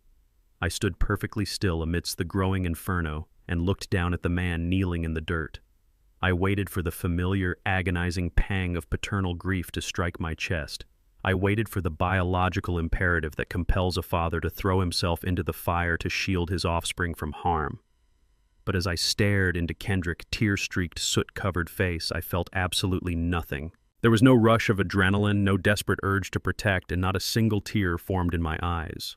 The vast, infinite reservoir of unconditional love I had held for him my entire life had run completely dry. The 3 squeezes, the sacred code Loretta and I had created to keep him safe from the cruelties of the world, registered as nothing more than a hollow, cynical tactic. In my mind, a fleeting image of Kendrick as a 10-year-old boy at that crowded summer festival flashed brightly. I remembered the innocent, terrified child who had genuinely needed his father to stand between him and the vicious bullies. I remembered the fierce, unwavering vow I had made to protect him at all costs. But as the orange flames reflected in Kendrick's bloodshot eyes, that innocent boy vanished forever, consumed by the reality of the predator clutching my hand. The person sobbing at my feet was not a scared child in need of rescue. He was a ruthless, calculating adult who had systematically orchestrated my complete destruction. He was the man who had sought out a black market attorney, forged medical documents, and attempted to legally strip away my sanity. He was the man who had sneaked into my kitchen like a coward and methodically sprinkled a synthetic neurotoxin into my heart medication, fully intending to watch me deteriorate into a drooling, mindless ghost. He did not want my protection. He wanted a convenient shield to hide behind now that his own malicious plans had spectacularly imploded. The stark, undeniable truth crystallized in my mind with absolute clarity. My son had not been corrupted by bad influences or tragic circumstances. He had been corrupted by his own insatiable, bottomless greed. I had built a massive dynasty to ensure he would never know the sting of poverty, but the unlimited wealth had only magnified the profound darkness inherent in his character. The tears rolling down his face were not tears of genuine remorse for the horrific crimes he had committed against his own blood. They were the pathetic, selfish tears of a criminal who had finally been outsmarted and was terrified of the impending punishment. He was crying for himself, mourning the loss of the luxury and power he had so violently tried to steal. The cherished memory of my son was officially dead, replaced entirely by the unvarnished reality of my attempted murderer. My gaze hardened into a mask of pure glacial ice, completely unaffected by the searing heat of the flames spreading across the garage floor. I did not offer him a single word of comfort. I did not bend down to pull him from the debris. Moving with a slow, deliberate, and chilling precision, I raised my left hand and clamped it firmly over Kendrick's filthy, trembling wrists. I dug my thumb deeply into the nerve cluster just below his palm, forcing his desperate grip to loosen. He gasped in pain, but I did not stop. With absolute mechanical detachment, I began to pry his fingers off my right hand one by one. It was a highly symbolic physical manifestation of my permanent withdrawal from his life. Kendrick felt the uncompromising finality in my movements, and his panic escalated into sheer animalistic terror. "No, Dad, please do not do this," he wailed, struggling feebly against my grip as another wave of black smoke rolled over us. "You cannot let them take me. I am your son. I am your blood. You have to forgive me. You have to fix this." I peeled his index finger back, then his middle finger, feeling the heavy grime and cold sweat coating his skin. I did not break eye contact as I systematically dismantled his desperate hold on me. The physical separation was absolute and irreversible. He tried to scramble closer, attempting to grab the fabric of my tailored trousers to anchor himself, but I took a firm, decisive step backward, leaving him completely unsupported on the dirty concrete. He slumped forward, his face hovering inches from the growing puddle of burning gasoline, completely shattered by the realization that his ultimate psychological weapon had utterly failed. The emotional manipulation that had effortlessly carried him through his entire privileged life was now entirely useless. The invincible fortress of his father love had permanently locked its heavy iron gates, and he was left shivering on the outside, completely exposed to the consequences of his own treachery. I stood tall above him, the thick black smoke swirling aggressively around the lapels of my suit. The heavy metal roll-up doors of the garage began to rattle violently as the tactical units outside applied a hydraulic battering ram to the rusted hinges. I looked down at Kendrick for the very last time, observing the miserable wreckage of the man who thought he could steal my kingdom. "That signal was designed for a child with a good, honest heart," I said, my voice cutting through the roar of the fire and the screaming sirens with lethal, unforgiving clarity. "You killed that child yourself." I turned my back on him. I did not look back as the heavy steel doors finally gave way, exploding inward with a deafening crash. A dozen heavily armed police officers flooded into the smoke-filled garage, their tactical flashlights piercing the darkness. I calmly walked toward the side exit, stepping smoothly into the cool, quiet night air as the officers swarmed the center of the room. They aggressively tackled the wailing, broken man to the concrete floor, pinning him down and securing the heavy steel handcuffs around his wrists. The muffled, pathetic sound of my former son screaming my name faded into the distance as I walked away into the night. The federal courthouse was a massive structure of polished marble and cold steel. Inside the courtroom, the air was thick, heavy, and suffocatingly silent. The gallery was packed to absolute capacity with reporters, former business associates, and curious onlookers eager to witness the final destruction of the Wright family legacy. The heavy mahogany double doors remained closed, sealing us all inside this theater of absolute judgment. I sat in the front row of the gallery, flanked by Vincent and my core executive team. I wore a dark, immaculate suit, my posture perfectly straight, betraying absolutely no emotion. Across the aisle, sitting at the defense table, were the two architects of their own demise. Meredith Vance looked completely hollowed out, her once pristine posture replaced by a nervous, twitching wreck wrapped in a drab prison uniform. Beside her sat Kendrick. He was confined to a wheelchair due to his shattered leg, his face pale, gaunt, and completely stripped of his former arrogance. The heavy, oppressive silence was broken only by the sharp, authoritative crack of the bailiff calling the room to order. The judge entered his black robes, billowing, and took his seat high above us. The trial of Kendrick Wright and Meredith Vance had officially begun. When the prosecution called my name, I stood up and walked toward the witness stand with slow, measured steps. I placed my hand on the Bible and swore to tell the truth, my voice resonating with deep, unwavering authority. I sat down and looked directly at the jury box. I did not offer the tragic performance of a broken, grieving father. I delivered the cold, clinical testimony of a chief executive officer methodically detailing a hostile corporate sabotage. The lead prosecutor guided me through the timeline of the ultimate betrayal. I answered every question with absolute precision. I did not let my voice waver a single time. I described the dinner party where my son utilized a sacred childhood signal to falsely cry for help while his partner remotely drained $50,000 from my emergency accounts. The jury listened in horrified silence as I recounted the late-night phone call exposing the fabricated story of the violent loan sharks designed to extort my most valuable commercial properties. I detailed my discovery of the medical blueprint hidden in the trunk of Kendrick's sports car. I calmly explained how I uncovered the fake psychiatric evaluation purchased from a corrupt physician, a document specifically engineered to strip away my fundamental human rights and lock me inside a padded room. Then the prosecutor projected the high-definition surveillance footage onto the massive screens in the courtroom. I watched the faces of the jurors contort with visceral disgust as the video showed Kendrick sneaking into my kitchen. My voice remained entirely flat and detached as I narrated his actions. I identified the amber prescription bottle. I identified the synthetic neurotoxin.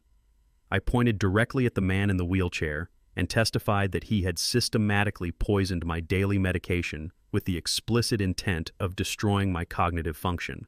I did not look away from him as I spoke.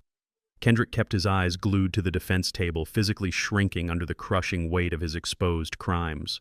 Next came the audio files. The courtroom echoed with the venomous recordings Meredith had so arrogantly compiled. The jury heard Kendrick impatiently ordering the acceleration of the psychiatric extraction. They heard the raw, undisputed malice in his own voice. Every piece of evidence I presented was a nail driven deep into his coffin. The defense attorneys attempted to cross-examine me, trying desperately to frame me as a domineering, controlling patriarch who had driven his son to temporary insanity. I dismantled their arguments with ruthless surgical logic.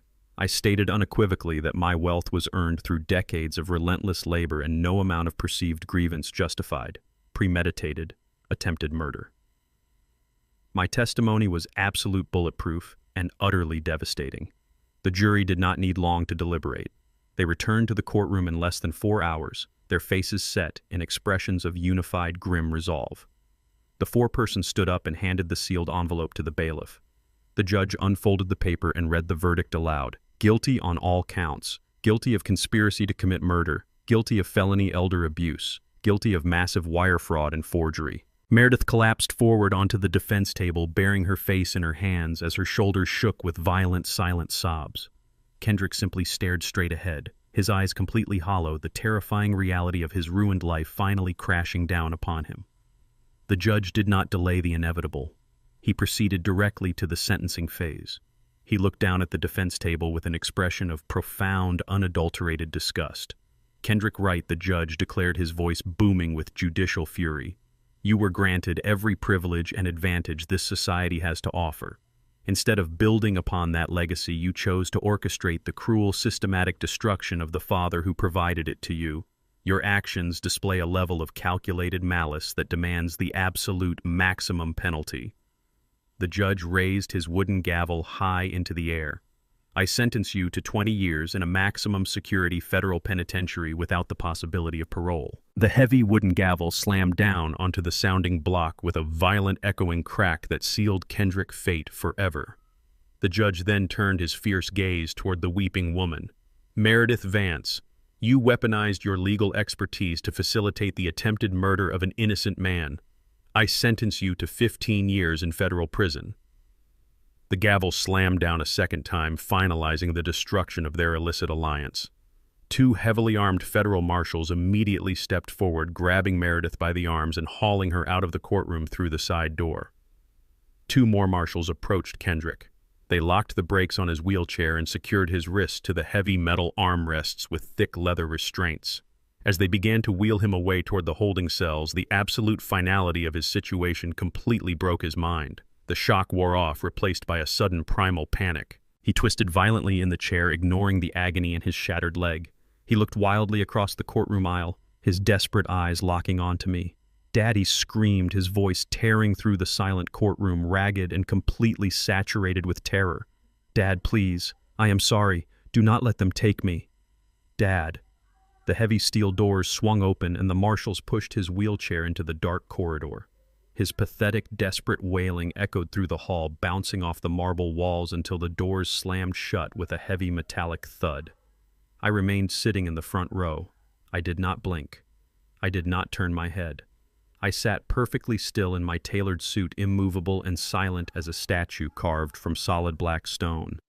I returned to my expansive estate just as the evening sun began to cast long golden shadows across the pristine manicured lawns. The heavy oak front door clicked shut behind me, sealing me inside a profound, absolute stillness. The sprawling mansion was entirely quiet, but for the first time in my life, it did not feel lonely or hollow. It felt completely sanitized. I walked purposefully through the grand foyer and directly into the main living quarters. I did not pour a drink or sit down to rest in my armchair. I began a methodical, ruthless eradication of my past. I moved from room to room, gathering every framed photograph, every childhood sports trophy, and every single lingering artifact that bore Kendrick's face or name. I pulled down the heavy silver frames from the mantelpiece. I emptied the thick leather photo albums stored in the library. I tossed every university diploma and every piece of expensive personalized memorabilia into heavy black industrial trash bags. The biological tie between us was already dead severed the moment he placed his hands around my throat in a desperate bid for my wealth. Now I was executing the physical erasure. I dragged the heavy bags out to the industrial incinerator behind the estate staff quarters. I tossed them inside the metal drum, struck a long wooden match, and watched the physical evidence of my failed lineage catch fire. I felt no grief as the thick black smoke rose into the twilight sky. I felt only a clean, sterile finality. The following morning, I sat at the head of the massive mahogany table in the center of my executive boardroom. Vincent Hayes sat directly across from me, his briefcase open, meticulously arranging a towering stack of highly complex legal documents. He looked up, his expression a mixture of profound professional respect and deep personal understanding.